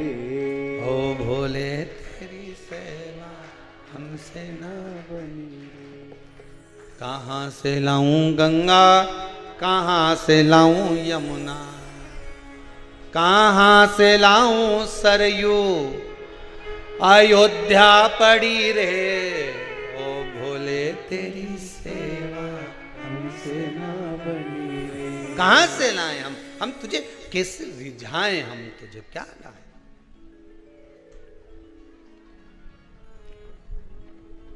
गुण होना चाहिए महाराज। हनुमान जी के लिए लिखा है विद्यावान गुणी अति चातुर, राम काज करिवे को आतुर, प्रभु चरित सुनवे को रसिया, राम लखन सीता मन वसिया। जब गुण आ जाता है तो भगवान राम का दर्शन हो जाता है। अष्ट सिद्धि नव निधि के दाता हैं हनुमान जी महाराज। लिखा है अष्ट सिद्धि नव निधि के दाता असबरदीन, राम रसायन सदा रहो। अब विचार करिए, जिनके पास में अष्ट सिद्धियां नव निधियां हो, सब कुछ है, उसके बाद भी हनुमान जी की स्तुति कर रही है। विद्यावान गुणी गुणी गुणी अति चातुर, मतलब सब कुछ हो, तुम्हारे घर में गाड़ी हो, बंगला हो, वैभव हो, सत्ता हो, तुम मंत्री बन गए, संतरी बन गए, कलंतरी बन गए, तुम्हारी मर्जी पड़े जो बन जाओ, अगर गुण नहीं होगा तो तुमको कौन पूछेगा। राजा के सिंहासन पर बैठ जाओ, कुर्सी पर बैठ जाओ, अध्यक्ष उपाध्यक्ष बनकर बैठ जाओ, गुण होगा तो लोग पूछेंगे, गुण नहीं होगा तो कौन पूछेगा। विद्यावान गुणी अति चतुर, राम काज करिवे को आतुर, प्रभु चरित सुनिवे को रसिया, राम लखन सीता मन वसिया। सूक्ष्म रूप धरि सियहि दिखाओ, विकट रूप धरि लंक जरा। आपके भीतर गुण होना चाहिए। साहब मेरा छोरा बड़ा गुणी है, साहब मेरी छोरी बड़ी गुणी है, मेरी बहू बड़ी गुणवान है। गुण कौन सा होना चाहिए? सबसे पहला गुण कौन सा है? सबसे पहला गुण कौन सा है? उसकी नम्रता। कौन सा गुण है? जम के बोलिए जरा। नम्रता। जितने आस्था पर कथा सुन रहे हो, जितने मोबाइल पर कथा सुन रहे हो, आज कथा का 6ठा दिन है, कल कथा विराम हो जाएगी। इस व्यासपीठ से केवल इतना सा निवेदन करूंगा, हनुमान जी की स्तुति करने से पहले एक बात याद रखना, अष्ट सिद्धि नवनिधि श्री हनुमान जी के पास थी, पर सबसे बड़ी निधि थी गुण। हनुमान जी के पास में गुण था। चना अकेला खाओगे अटक जाएगा, गुड़ के साथ खाओगे अटकेगा नहीं। गुण तुम्हारे भीतर होना चाहिए। जब भीतर गुण होगा कुछ अच्छा होगा। सबसे पहला गुण है तुम्हारी नम्रता। झुकना सीख जाओ। एक नदी ने समुद्र से जाकर कहे, समुद्र सुन, मैं बहुत बड़ी नदी हूं, बहुत वैभव है मेरा, बहुत वैभव, बोल तुझे क्या चाहिए। समुद्र के मुझे कुछ नहीं चाहिए, मेरे पास सब रखा है, रतन माणिक मोती सोना चांदी हीरा पन्ना सब समुद्र में। कोई निकालने वाला चाहिए? शिव महापुराण में तो सब कुछ धरा, निकालने वाला चाहिए। कहने वाला तो कह देगा कि काली मिर्ची कहां लिखी है, निकालने वाला चाहिए। पढ़ो 57वें नंबर का श्लोक 14वें अध्याय का, निकालो और पढ़ो। निकालो, समुद्र पार है, निकालना होगा। समुद्र में डूबोगे मर जाओगे, शिव पुराण में डूबोगे तर जाओगे। ये वो समुद्र है। निकालो, एक एक अंश निकालो शिव महापुराण का, कि सरसों चढ़ाने से क्या होता है, काली मिर्च चढ़ाने से क्या होता है, शिव जी पर लौंग चढ़ाने से क्या होता है, सफेद पुष्प चढ़ाने से क्या होता है, सरसों का फूल चढ़ाने से क्या होता है, शमी पत्र चढ़ाने से क्या होता है, बेलपत्र चढ़ाने से क्या होता है। एक एक चीज निकालिए, निकालो। समुद्र कह रहा है मेरे पास सब कुछ है, मुझे नहीं मिला, मैं नहीं बोलूं, मुझे नहीं चाहिए। नदी के तो मुझे जानते नहीं, मैं बहुत बड़ी नदी हूं, बहुत बड़ी नदी। अच्छा, व्यक्ति जब डोंडी पीटे नहीं अपनी बात का, मैं ऐसा ये कह दे मैं राजा। अच्छा, डोंडी पीटे जब कह नहीं तो मैं राजा, फालतू की बात नहीं सुनूंगा। साधारण व्यक्ति से तो मिलता ही नहीं। राजा केवल किससे मिले, राजा से ही मिले। इतना में कहीं का कहते साहब हम झारखंड से आए, निमंत्रण देने आए, क्या हमारे यहाँ का राजा तुमसे मिलना चाहता है। झारखंड में कहाँ रहते हो, जंगल में। तो वहां कौन सा राजा मिलना चाहता है, जंगल का राजा। जंगल का राजा कौन से, वो भी राजा, तू भी राजा। तू के मैं राजा से मिलूं, चल। तू ही बोला मैं राजा से मिलूं, और उसने कह दिया मैं राजा से मिलूंगा, चल। हमारे यहां का राजा से मिल रहा है। और ये राजा वो राजा के पास जाके टिक जाए 15 मिनट, दादा आगे तो बोलूंगा ही नहीं। बस 5 मिनट 15 मिनट भी बहुत बड़ी बात हो गई। उन्हें एक बार धाड़िया नहीं, एक बार जम के धाड़ा नहीं, तो ये राजा की तो सिट्टी बिट्टी सब। अब कहने वाला तो कुछ भी, बड़ी बड़ी बात करने वाले अपनी अपनी बड़ी बड़ी बात कर देते, खूब बड़ी बड़ी बात करे साहब, ऐसा हमारा मकान, हमारी बिल्डिंग ऐसी जोरदार। देखो तो सरी क्या जोरदार हमारी बिल्डिंग, हमारा मकान इतना बड़ा, इतना जोरदार, इतना जोरदार। और एक दिन चींटी आकर के दे, तुम्हारा मकान में तो मैं खूब घूम के देख ली, मेरे मकान में घुस के बता। चींटी बोल दे, जो ज्यादा बड़ी बड़ी बात करे नहीं तो इनके छोटा ही व्यक्ति सही करे। चींटी बोल दे कि तुम्हारा मकान में तो मैं दिन भर घूमूं, तू मेरे मकान में घूम के बता, अगर दमदार है तो घुस। बस चींटी का मकान में घुस के बता।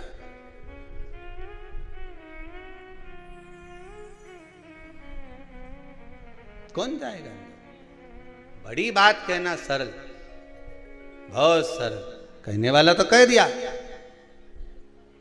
कही देखे। नदी ने कहा समुद्र से, मैं विशाल नदी, मांग तुझे क्या चाहिए। समुद्र ने मना कर दिया, मुझे कुछ नहीं, नहीं तुझे मांगना तो पड़ेगा। समुद्र ने कहा हरी हरी दूबा ला कर दे दे, घास ला कर दे दे। अब नदी गई, इतनी छोटी सी चीज मांगी, हरी दूबा हरी घास। नदी ने अपने घाट पर जो दूबा घास लगी थी अपने पानी से तोड़ना चालू करी। पानी की लेयर ले जाए, उछाले, फिर उछाले, फिर ला।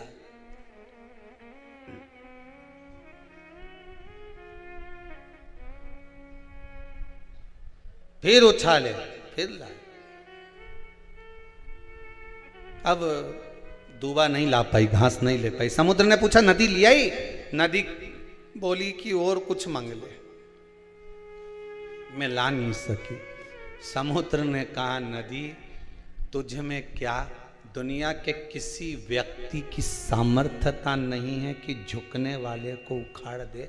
तू जब दूबा लेने जाती थी तेरे पानी के वजन से दूबा झुक जाती थी, झुकने वाले को दुनिया उखाड़ नहीं सकती। तुम शंकर के आगे, गुरु के आगे, संतों के आगे, ब्राह्मण जन आगे, गौ माता के आगे, घर के बड़ों के आगे, बुजुर्गों के आगे झुकते रहोगे। किसी की सामर्थ्यता नहीं कि तुमको उखाड़ कर फेंक दे। तुम झुकना तो सीखो, नम्रता तो लाओ। प्रथम गुण है नम्रता। सबसे पहला विद्यावान गुणी अति। हनुमान जी की सबसे बड़ी गुणता थी, राम जी के सामने पहुंचे तो झुक गए। झुक गए।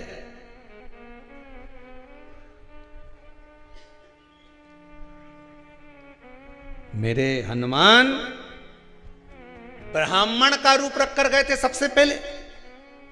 जब सुग्रीव के दरवाजे पर राम जी पहुंच रहे थे, ब्राह्मण का रूप रख कर गए और राम जी के सामने झुक गए। राम क्षत्रिय है, हनुमान ब्राह्मण बनकर गए।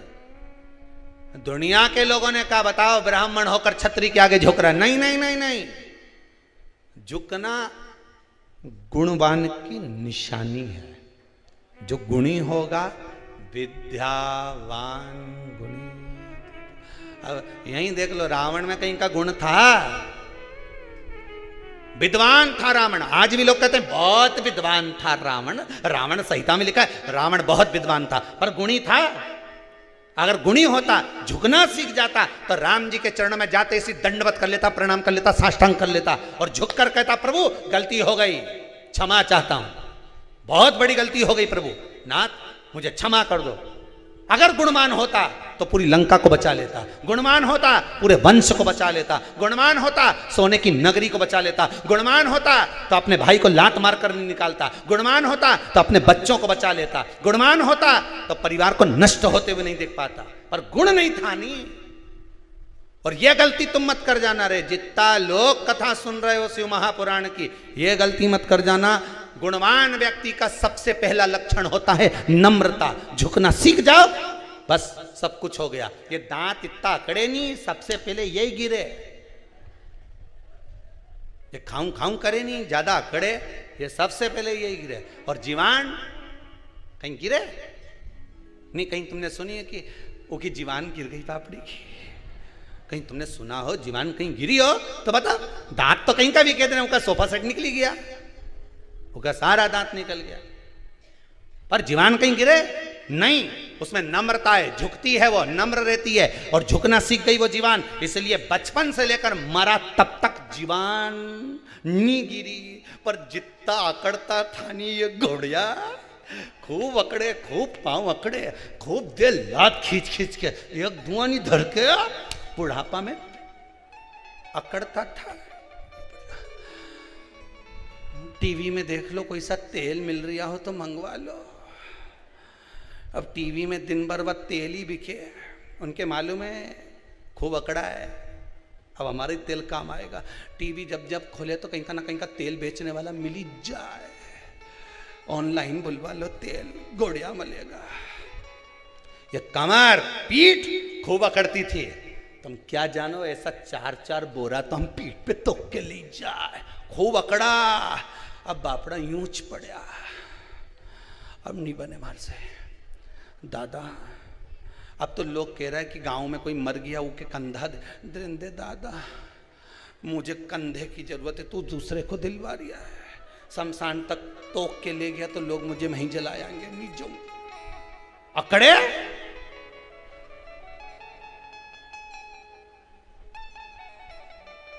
कितना अकड़ोगा? झुकना जीते की पहचान है, अकड़ना मुर्दे की शान है। क्यों अकड़ो? कौन ने कहा अकड़ो?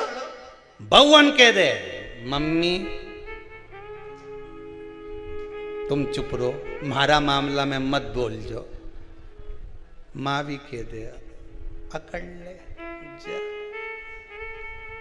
तुझे तो थारी औलाद ही झुकाएगी, अकड़ ले। और बाद में जब छोरा होने ऐसा ऐसा ज्ञान देनी, तो फिर इतना ज्ञान दे बेटा हो, तब माँ बोले फिर हमारी सारी अकड़ धरी की धरी रह गई, सब पड़ी गई। क्या करे अकड़ का? जिस पेड़ में आंवला लगे उसकी डाली झुक जाए, जिसमें संतरा लगे उसकी डाली झुक जाए, केरी लगे तो डाली झुक जाए। फलदार वृक्ष झुकता है, जी में फल ही नहीं रहे वो नीलगिरी का पेड़ यूंच खड़ा, फिर जो हवा चली पटक दिया नीचे। अकड़ना नहीं, ये बहुत सारा ये जो सेकंड लेयर में गया ही नहीं, कोरोना की सेकंड लेयर में या अकड़ में ही गया। क्या होगा हमारे फालतू की बात के, तो टीवी में जबरदस्ती डराता फिरे हुए कि मुंह पे मास्क लगाओ ने, हाथ से सैनिटाइज करो ने, दूरी बना के चलो। आधा तो अकड़ में चले गया। दुकान बंद नहीं करी के, दुकान बंद कर दो, मत माल बेचो नहीं तो तुम्हारा माल निकली जाएगा। पर नहीं माना, अकड़ में रह गया, और अकड़ में रह गया चले गया। अकड़ नहीं करता तो बात दूसरी बात। अकड़ा मैं तो अभी आऊं बाजार से, 2 मिनट में जाऊंगा ना, दूध की थैली लेके जाऊंगा, तो दूध पीना जरूरी है, अभी जाऊं। अब वो दूध की थैली के चक्कर में खीर बढ़ गई।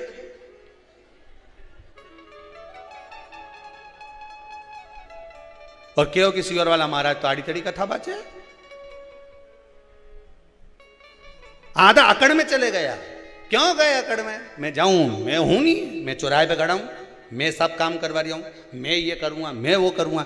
और मालूम पड़े कहीं से ले आया और मालूम पड़े बीमार पड़ गया, और बेचारा पूरा घर के हिला के रख दिया। घर में कोई नहीं बचे, परेशान हो गए सारा घर का।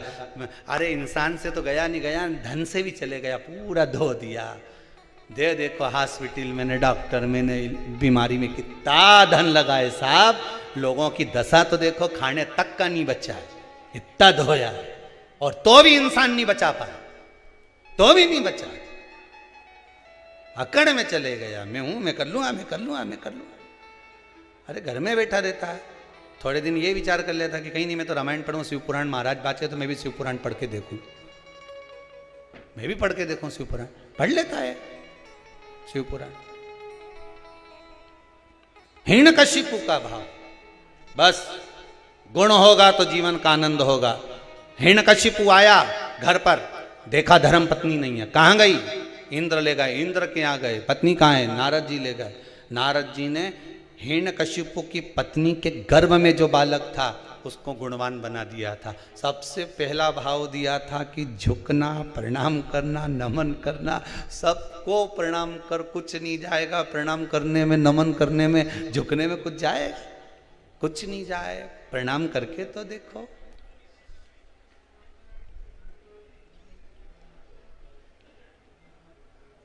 प्रणाम करो, क्या जाएगा झुकने में? कुछ नहीं, सब मिल जाएगा। और झुकते, तेरा ही दिया मैंने खाया पिया है, तेरा शुक्रिया है, तेरा शुक्रिया है। झुक लो उसके आगे। जब जब मेरे देवाधिदेव महादेव के यहाँ जाना, जब जब देवाधिदेव महादेव के यहाँ जाना, केवल दूर से प्रणाम नहीं, एक बार अपना मस्तक उसकी चौखट पर रख कर आना। इसकी रेखा हो सकता है टेढ़ी हो तो उसकी रज लगकर सीधी हो जाए, उसकी रज लगकर, रज लगकर सीधी।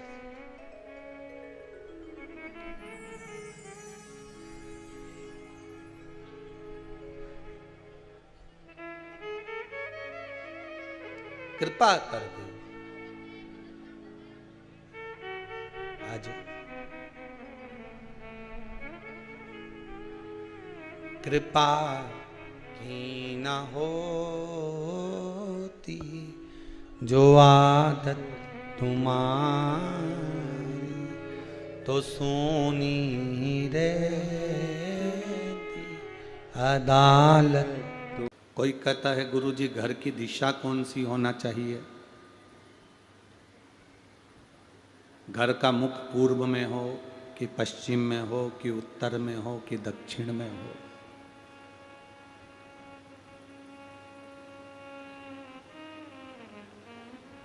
घर का मुख कहीं पर भी रख लो, पर आखिरी में जाना तो दक्षिण में ही है, पहुंचना तो वही दक्षिण में ही है।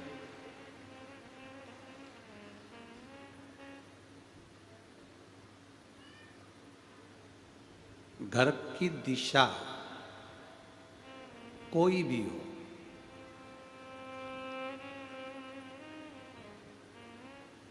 उससे कोई फर्क नहीं पड़ता।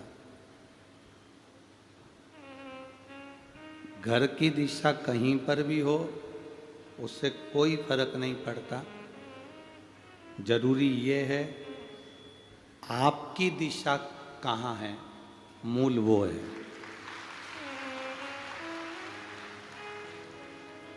पूर्व के मकान में रह रहे हो, पश्चिम के मकान में रह रहे हो, लोगों ने कह दिया कि पूर्व मुखी होना, पश्चिम मुखी होना, उत्तर मुखी होना, दक्षिण मुखी नहीं होना। किसी ने कहा कि ऐसा मकान होना चाहिए, वैसा मकान होना चाहिए, और मालूम पड़े तुम पूर्व का मकान भी ले लो और पश्चिम का मकान भी ले लो और उसमें सब घर का बेटा ने, बाप ने, दादा सब दारू कुट्टा रहे, खूब मदिरा पिए, दारू पिए, खूब नशा करे, जुआ खेले, तो पूर्व और पश्चिम का मकान कोई काम करेगा क्या? अरे बोलो तो जम के। दिशा कोई सी भी हो, कोई तुमसे कहे कि पूर्व का मकान अच्छा होता है, कोई कहे पश्चिम का मकान अच्छा होता है, कोई कहे उत्तर का मकान अच्छा होता है, कोई कहे दक्षिण का मकान अच्छा होता है, कोई तुमसे कुछ भी कहे, पूरब मुखी मकान में भी रहो और परिवार में अगर कोई मदिरा पीने वाला है, नशा करने वाला है, गलत काम करने वाला है, तो पूर्व का मकान तुम्हारी जिंदगी नहीं संवार देगा। पश्चिम की मकान में रह रहे हो और उसमें भी अगर मालूम पड़े कि कोई ऐसा व्यक्ति रह रहा हो जो कि नित्य पाप में डूबा हुआ हो, तो तुम्हारी दशा नहीं सुधर जाएगी। मकान की दिशा कोई भी हो, अपनी दिशा शंकर के मंदिर की होना चाहिए, तो घर की दिशा अपने आप सुधर जाती है।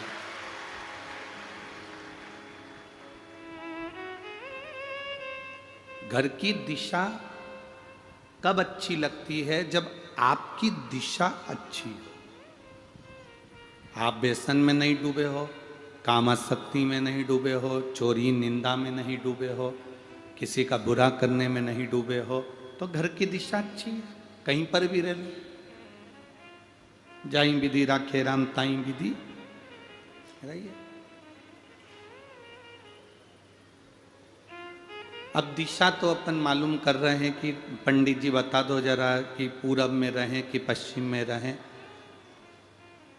मकान कौन सी दिशा का होना चाहिए तुम बता दो, तो उन्होंने कह भी दिया कि इस दिशा का होना चाहिए। पर अपनी दिशा ठीक नहीं है, अपना नेचर ठीक नहीं है, अपना व्यवहार ठीक नहीं है, अपना स्वभाव ठीक नहीं है, तो तुम कोई सी भी दिशा में ले लो मकान, तुम्हें सुख का अनुभव नहीं होगा।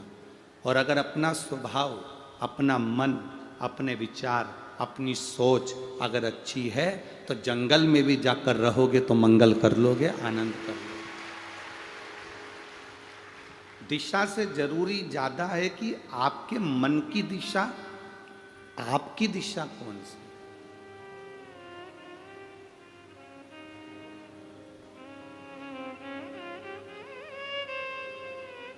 सोफा सेट और पलंग दोनों में बहुत अंतर होता है। सोफा सेट दिखने में कितना भी सुंदर हो, कितना भी लग्जरी हो, सोफा सेट की गादी कितनी भी अच्छी हो, पलंग की गादी भले कैसी भी हो, पलंग भले लग्जरी हो चाहे नहीं हो, सोफा सेट कितना भी लग्जरी हो, कितना भी सुंदर हो, उसकी गादी कितनी भी अच्छी हो, पर सोफा सेट पे तुम्हें नींद आ तो जाएगी, थोड़ी देर सो भी जाओगे, पर कहीं गर्दन रह जाएगी, कहीं कमर रह जाएगी, कहीं पाँव रह जाएगा। तुम सही से सोफा सेट पे से सो के उठोगे तो तुम्हारा शरीर सुखी नहीं होगा। होगा क्या? बोलो जम के तो बोलो, नहीं होगा। सोफा सेट कितना भी लग्जरी हो, सोफा सेट कितना भी सुंदर हो, सोफा सेट कितना भी अच्छा हो, पर उस पे नींद तो आ जाएगी, पर तुम्हारा शरीर सुखी नहीं रह पाएगा। सुख पलंग पर ही मिल पाए। उसी तरह संसार सोफा सेट की तरह है, और ये सोफा सेट, ये संसार कितना भी अच्छा लगे, कितना अच्छा घर है, कितना अच्छा परिवार है, कितना अच्छा कुटुंब है, कितनी अच्छी बिल्डिंग है, कितना अच्छा धन है, कितना वैभव। ये सोफा सेट तुम्हें कितना भी अच्छा लगे, संसार कितना भी अच्छा लगे, पर इसमें तुम कभी सुखी नहीं रह सकते। सुख जैसे पलंग पर सोने पर सुख मिलता है, उसी तरह सत्संग में शिव पुराण में बैठने पर सुख का अनुभव होता है। भगवान शंकर के मंदिर में एक लोटा जल समर्पित करने पर सुख का अनुभव होता है। शोरूम पर रखा हुआ सोफा सेट बहुत अच्छा दिखेगा, लेकर भी आ जाओगे, पर उस पर चैन की नींद नहीं आ सकती। चैन की नींद अगर आएगी तो केवल पलंग पर आएगी। उसी तरह तुम संसार में कहीं पर भी भटक रहे हो, कहीं पर भी चले जाओ, किसी भी जगह पर जाओ, कहीं पर भी भटको, पर तुम्हें जो सुकून मिलेगा वह हमारा शास्त्र कहता है मिलता है सच्चा सुख केवल भगवान तुम्हारे चरणों। वो जो सुकून है, वो सुख जो है, वो परमात्मा के चरणों में है, परमात्मा के चरणों में। चरण के सिवाय सुख का अनुभव नहीं होता।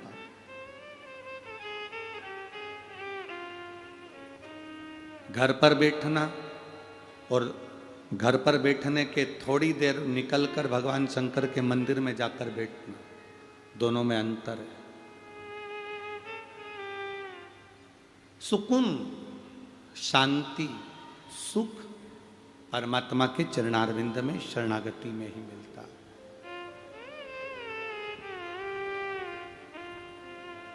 मिलता है सच्चा सुख केवल भगवान तुम्हारे चरणों में, भोलेनाथ तुम्हारे चरणों में।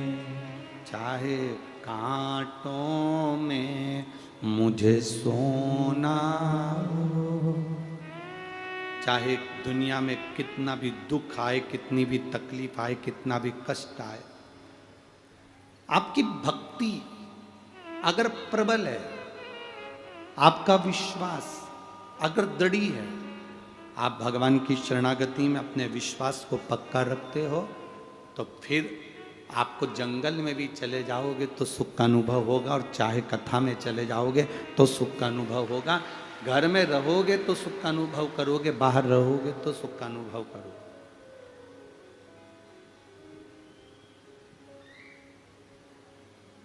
कोई कोई व्यक्ति ऐसा रहता है, उसको जिंदगी में कहीं अच्छा लगता ही नहीं।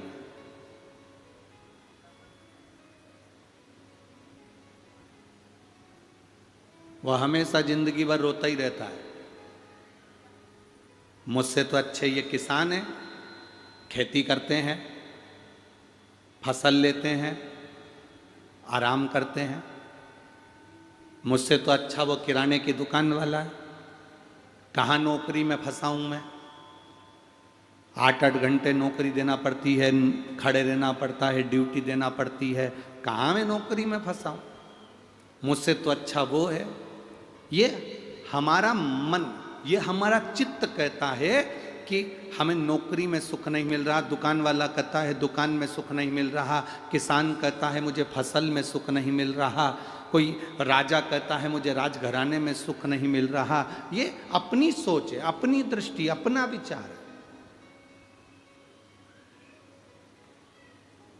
कभी अपने भीतर ये प्रश्न मत लेकर आना कि मुझे मेरी ड्यूटी अच्छी नहीं लगती, 8-8 घंटे पड़े रहना पड़ता है, खड़े रहना पड़ता है, नौकरी करना पड़ती है, मेरे को मेरी दुकान नहीं भाती, किराने की दुकान पर दिन भर बैठे रहना पड़ता, कहीं जा पाते ना आ पाते, नौकरी में, सर्विस में, व्यापार में, व्यवसाय में, कहीं मेडिकल खोल कर बैठ गए, कहीं ये दुकान खोल कर बैठ गए, दिन भर रहना पड़ता है, कहीं जा नहीं सकते, आ नहीं सकते। ना ना ना ना, शिव महापुराण की कथा कहती है बाबा को धन्यवाद देना कि तूने चाहे नौकरी दी, तूने चाहे दुकान दी, तूने चाहे फसल दी, तेरी दी हुई है, इसलिए मैं स्वीकार करूंगा और अपनी जिंदगी को श्रेष्ठता से जी। उसमें मुझे कोई दोष नहीं है, उसमें मुझे कोई तकलीफ नहीं है, उसमें मुझे कोई परेशानी नहीं है। ये तेरा दिया हुआ है और तेरा ही दिया मैंने खाया पिया है, तेरा शुक्रिया है, तेरा शुक्रिया। मुझे भोले बाबा ने बहुत दे दिया है, तेरा शुक्रिया है, तेरा शुक्रिया। ये जायदाद दी है, औलाद दी है, ये जायदाद दी है, औलाद दी है। मुसीबत में हर वक्त इमदाद दी है, मुसीबत में हर वक्त इमदाद दी है। तेरा ही दिया मैंने खाया पिया है, तेरा शुक्रिया है, तेरा शुक्रिया। जब परमात्मा के नजदीक जाओ, जब परमात्मा के करीब जाओ, इतने छोटे बनकर जाना कि जिंदगी का सारा सुख तुम्हें प्राप्त हो जाए। जो छोटा होता है उसी को भगवान खूब प्रदान कर देता है, खूब दे देता है, क्योंकि छोटा बनकर आया। एक कथा श्रीमद् भागवत में आती है, आप लोगों ने सुना होगा। एक कथा टीवी श्रीमद् भागवत में आती है, आप लोगों ने श्रवण किया होगा। श्री वामन भगवान की, वामन भगवान छत्र कमंडल लेकर 3 पग भूमि मांगने के लिए राजा बलि के पास गए थे। बड़े बनकर गए थे कि छोटे बनकर गए थे? जम के बोलो जरा। छोटे बनकर गए थे। जितने छोटे बनकर जाओगे उतना सुख पाओ।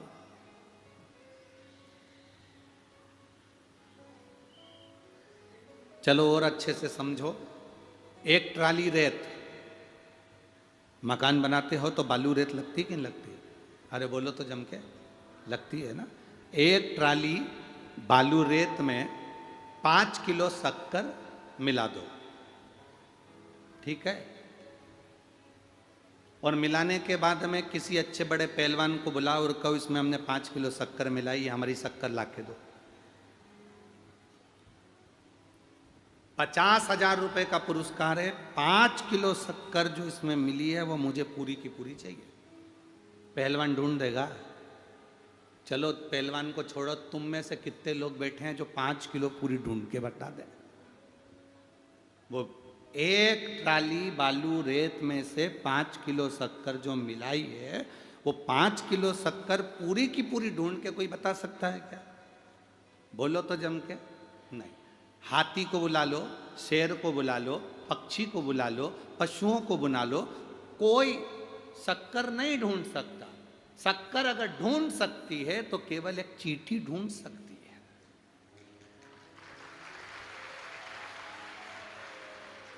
शक्कर कौन ढूंढेगा? चींटी। उस ढेर पर चींटी को बिठा दो, वो एक एक दाना खींच खींच के पूरी 5 किलो शक्कर बालू रेत में से छाट कर रख देगी। जैसे एक ट्राली रेत में 5 किलो शक्कर चींटी छोटी है, बहुत छोटी है, वो ढूंढ लेती है, उसी तरह इतने बड़े संसार सागर में से शिव जी की कथा वो ही ढूंढ सकता है जो चींटी बनकर निकाल रहा है। बहुत छोटे बन जाओ। आपके 4-4 फार्म हाउस हो, 8-10 आपके पेट्रोल पंप हो, तुम्हारे पास में वेयर हाउस हो, तुम्हारा मकान कितना भी बड़ा हो, तुम्हारी संपदा कितनी सारी हो, तुम्हारे पास जमीन दौलत कितनी सारी हो, तुम्हारा बंगला कितना बड़ा हो, उससे कोई फर्क नहीं पड़ता। पर दुनिया के लिए सब कुछ हो सकता है, पर परमात्मा के लिए शून्य के बराबर है। परमात्मा को पाने के लिए, जैसे शक्कर को पाने के लिए छोटा बनना पड़ता है, परमात्मा को पाने के लिए बहुत बड़ा बनकर नहीं। हम तो भोलेनाथ जी के चरणों के दास हैं, बस उनसे जो मिल जाता है हमारी जिंदगी संवर जाती है। बहुत बड़े बनकर कुछ नहीं पा सकते। वो शक्कर को निकालने के लिए आप किसी बॉडी बिल्डर को बुला लो, जिम में जितने एक्सरसाइज करते हैं उन सारे बॉडी बिल्डरों को बुलाओ और जिम वालों से कह दो कि इसमें 5 किलो शक्कर निकाल के बताओ, एक बॉडी बिल्डर भी नहीं निकाल सकता। पहलवान को बुला लो अखाड़े में से, इसमें से 5 किलो शक्कर निकाल के बताओ, नहीं निकालेगा। अच्छे अच्छे को बुला लो, 5 किलो शक्कर पूरी नहीं निकाल सकता। एक ट्राली रेत में से केवल एक चींटी ऐसी है जो धीरे धीरे कर कर वो 5 किलो शक्कर के दाने को बीन कर लेकर आ जाती है। आप जितने छोटे बन जाओगे इस संसार सागर में से उतना सुख खींच कर अपनी जिंदगी में ला सकते हो, अपने जीवन को आनंदमय बना सकते हो जितने छोटे बनोगे। पर आज के जमाने में छोटे बनना कौन चाहता है?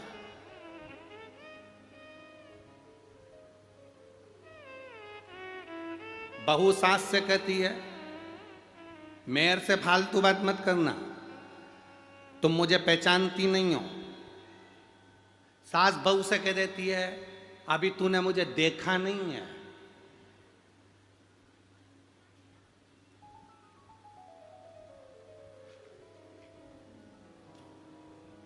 फिर सास ने बहू से कह दिया देख बहू तू मेरे घर में आई है, आज तक मैंने किसी की सुनी नहीं है, मैं तेरी सुनूंगी नहीं। बहू ने भी कह दिया मैं मेरे मायके में रही तो मैंने किसी की नहीं सुनी, तो तुम्हारी सुनूंगी। सास बहू से कहती है कि मैं किसी की नहीं सुनूंगी, बहू सास से कहती है मैं किसी की नहीं सुनूंगा। बेटा बाप से कहता है मैं किसी की नहीं सुनूंगा, बाप बेटे से कहता है मैं किसी की नहीं सुनूंगा। तो फिर क्या सियोर वाला महाराज सुनेगा जब कोई नहीं सुनेगा? हम सुनना ही नहीं चाहते।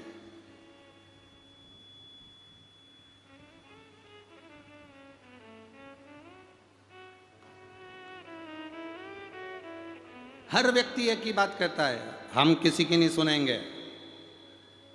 मत सुन। जब तू किसी की नहीं सुनेगा आखिरी में फिर डॉक्टर की सुनेगा, और डॉक्टर एक ही बात कहेगा अब इनका समय आ गया। एक ही बात डॉक्टर के मुंह पर रहेगा अब इनका समय आ गया, अब ये हमारे बस के नहीं है, अब इनकी जिंदगी का ये सब क्रम जाने, ये हमारे बस की बात नहीं है।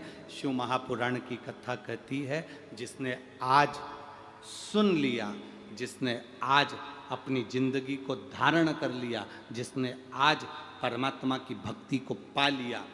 लोग कहते हैं अभी हमारा बचपन है, बचपन में कोई भगवान का भजन करना चाहिए, जवानी में भगवान का भजन करना चाहिए। अभी तो हम जवान हैं, अभी तो एंजॉय की उम्र है, घूमना चाहिए, एंजॉय करना चाहिए, फिरना चाहिए।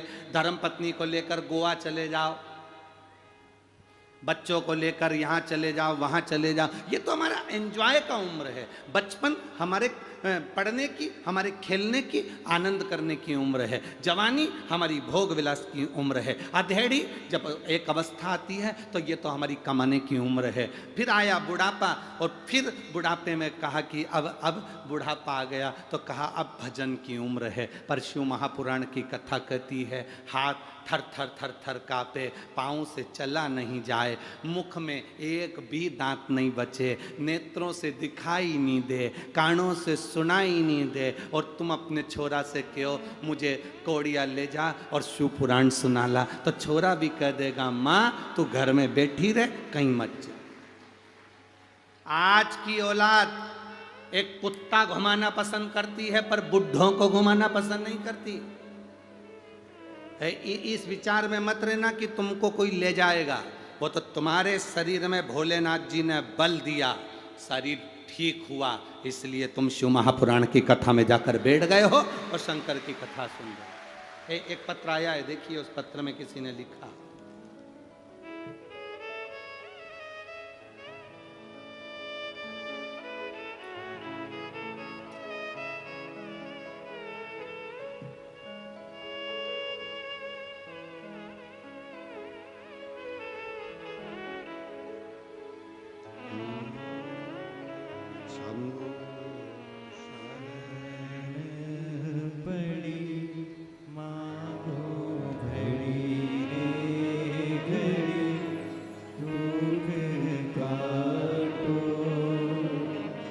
दया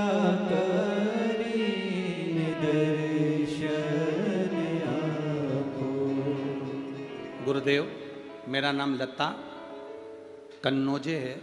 मैं बेमेतरा जिला नगर पंचायत सांझा से यहाँ आई हूँ। कहीं बैठी हैं? हाथ हिला सकती हैं अगर कहीं बैठी हो। मेरा नाम लता कन्नौजे है। आप ही हैं? दोनों हाथ ऐसे हिला दो एक बार, वापिस हाथ हिलाइए एक बार। मेरा नाम लता कन्नौजे है। मैं बेमेतरा जिला नगर पंचायत सांझा से आप यहाँ पधारी हूँ। मेरा पति का नाम श्री छगन कन्नौजे है। मेरे पति को 2021 में 2 बार पैरालिसिस का अटैक आया था। दोनों बार हमने हॉस्पिटल इलाज करवाया, आयुर्वेदिक इलाज करवाया। पैरालिसिस स्ट्रोक में हकलाने लगे थे, इलाज रायपुर एम्स हॉस्पिटल में कराया। कुछ समय बाद दूसरा स्ट्रोक पड़ गया, फिर उनका मुंह टेढ़ा हो गया और दायां हाथ शून्य पड़ गया। मेरे पति की आयु 57 वर्ष है गुरुदेव। उनके मुंह से लगातार लार बहती थी। सब परेशान हो गए। उनका शरीर कमज़ोर पड़ता गया। डॉक्टर का कहना था कि वो एकदम से ठीक नहीं हो पाएंगे, उसमें समय लगेगा। समय बीतता गया, इलाज चलता रहा। अचानक उनको तीसरा अटैक आ गया और तीसरा अटैक आया, उनका मुंह पूरा बंद हो गया, मुख से आवाज़ चली गई, कुछ बोल नहीं सकते, ना बोल पाते ना खा पाते और ना पानी पी सकते ना कुछ खा पाते। गुरुदेव, ये 2023 की बात है। हम बिना देरी किए रायपुर एम्स लेकर गए, एडमिट कराया, नाक में पाइप डाल दिया गया, उसी के सहारे पानी देते थे, उसी के सहारे जूस देते थे। उनको लेकर आए, डॉक्टर ने कहा अब उनका गुजारा बस ऐसे ही रहेगा, उनके पाइप से ही उनकी जिंदगी चलेगी। 3 बार पैरालिसिस का अटैक आया। अब स्थिति बहुत ज़्यादा गड़बड़ है। हॉस्पिटल में 25 दिन तक रखा, पर 25 दिन तक उनको मुख से खाना नहीं दे सकते थे, पाइप से ही दिया। आखिरी में उनको लेकर आए, घर पर पाइप से खाना देते, पानी देते। बड़ी परेशानी हो गई, ना बोल पाते ना खा पाते ना पानी पी पाते। तब किसी ने कहा कि शिवजी पर चढ़ा हुआ 1 लोटा जल आप चढ़ाओ, उसका पानी लाकर इनके पाइप में डालकर उनको अंदर दो। पाइप में से पानी केवल 1 दिन दिया। दूसरे दिन उन्होंने इशारे में बोला कि इस पाइप को निकाल दो। पाइप निकाला गया और दूसरे दिन से ही उन्होंने भोजन करना और पानी पीना अपने मुख से चालू कर दिया। इसलिए मैं बाबा को यहाँ प्रणाम करने आऊँ। एक बार फिर से हाथ हिला दो। श्री शिवाय नमस्तुभ्यम। अब ठीक है, बाबा की कृपा। बैठिए। ये शिव तत्व है। ओ घड़ी,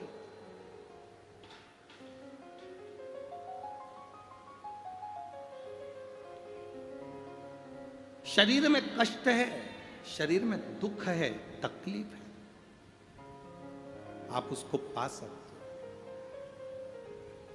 उसकी भक्ति, उसका भजन, उसका कीर्तन, श्री शिवाय नमस्तुभ्यम, आप स्मरण कर सकते।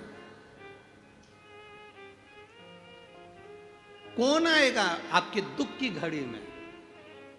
रिश्तेदार बाहर खड़े हो जाएंगे, नातेदार, परिवार, कुटुंब, कबीला सब बाहर। केवल एक अंत समय प्रभु आना पड़ेगा, वचन दिया तो निभाना पड़ेगा। आए ना आए प्रभु कुटुंब कबीला, अंत समय प्रभु आना पड़ेगा, वचन दिया तो निभाना पड़ेगा। हम इतने छोटे बन जाएं कि परमात्मा को पाने के लिए हम तत्पर रहें। जितने छोटे बनोगे, बहुत वीआईपी बनकर नहीं अपनी जिंदगी जी सकते।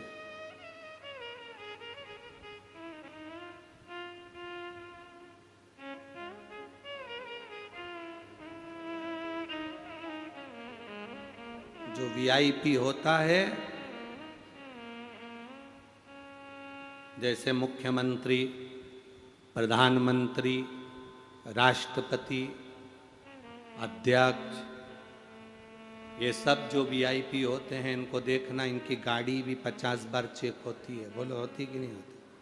अरे बोलो तो जम क्या खाते हैं वो भी चेक होता है, क्या खाएंगे, बनाने वाले ने बनाया वो भी चेक होगा। मंच पर जाते हैं तो मंच चेक होता है। बोलो रे, अरे मुंह से तो बोलो, होता है ना। जिस गली में से निकलेंगे गली चेक होती है। और एक साधारण नो वीआईपी, कोई वीआईपी नहीं, उसको कोई चेक करके बता दे, करेगा कोई चेक? उसको कोई चेक करेगा? यहां जितने वीआईपी बैठे होंगे उनका तो पास चेक हुआ होगा।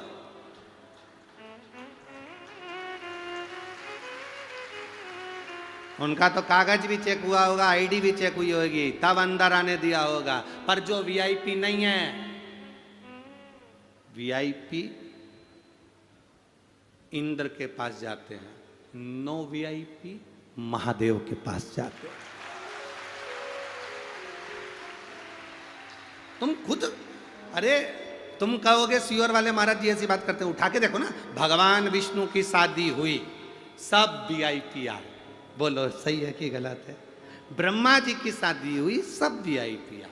इंद्रदेव की शादी हुई, सब वीआईपी आए। राम जी की शादी हुई, सब वीआईपी आए। भगवान कृष्ण की शादी हुई, सब वीआईपी आए। शंकर जी की शादी में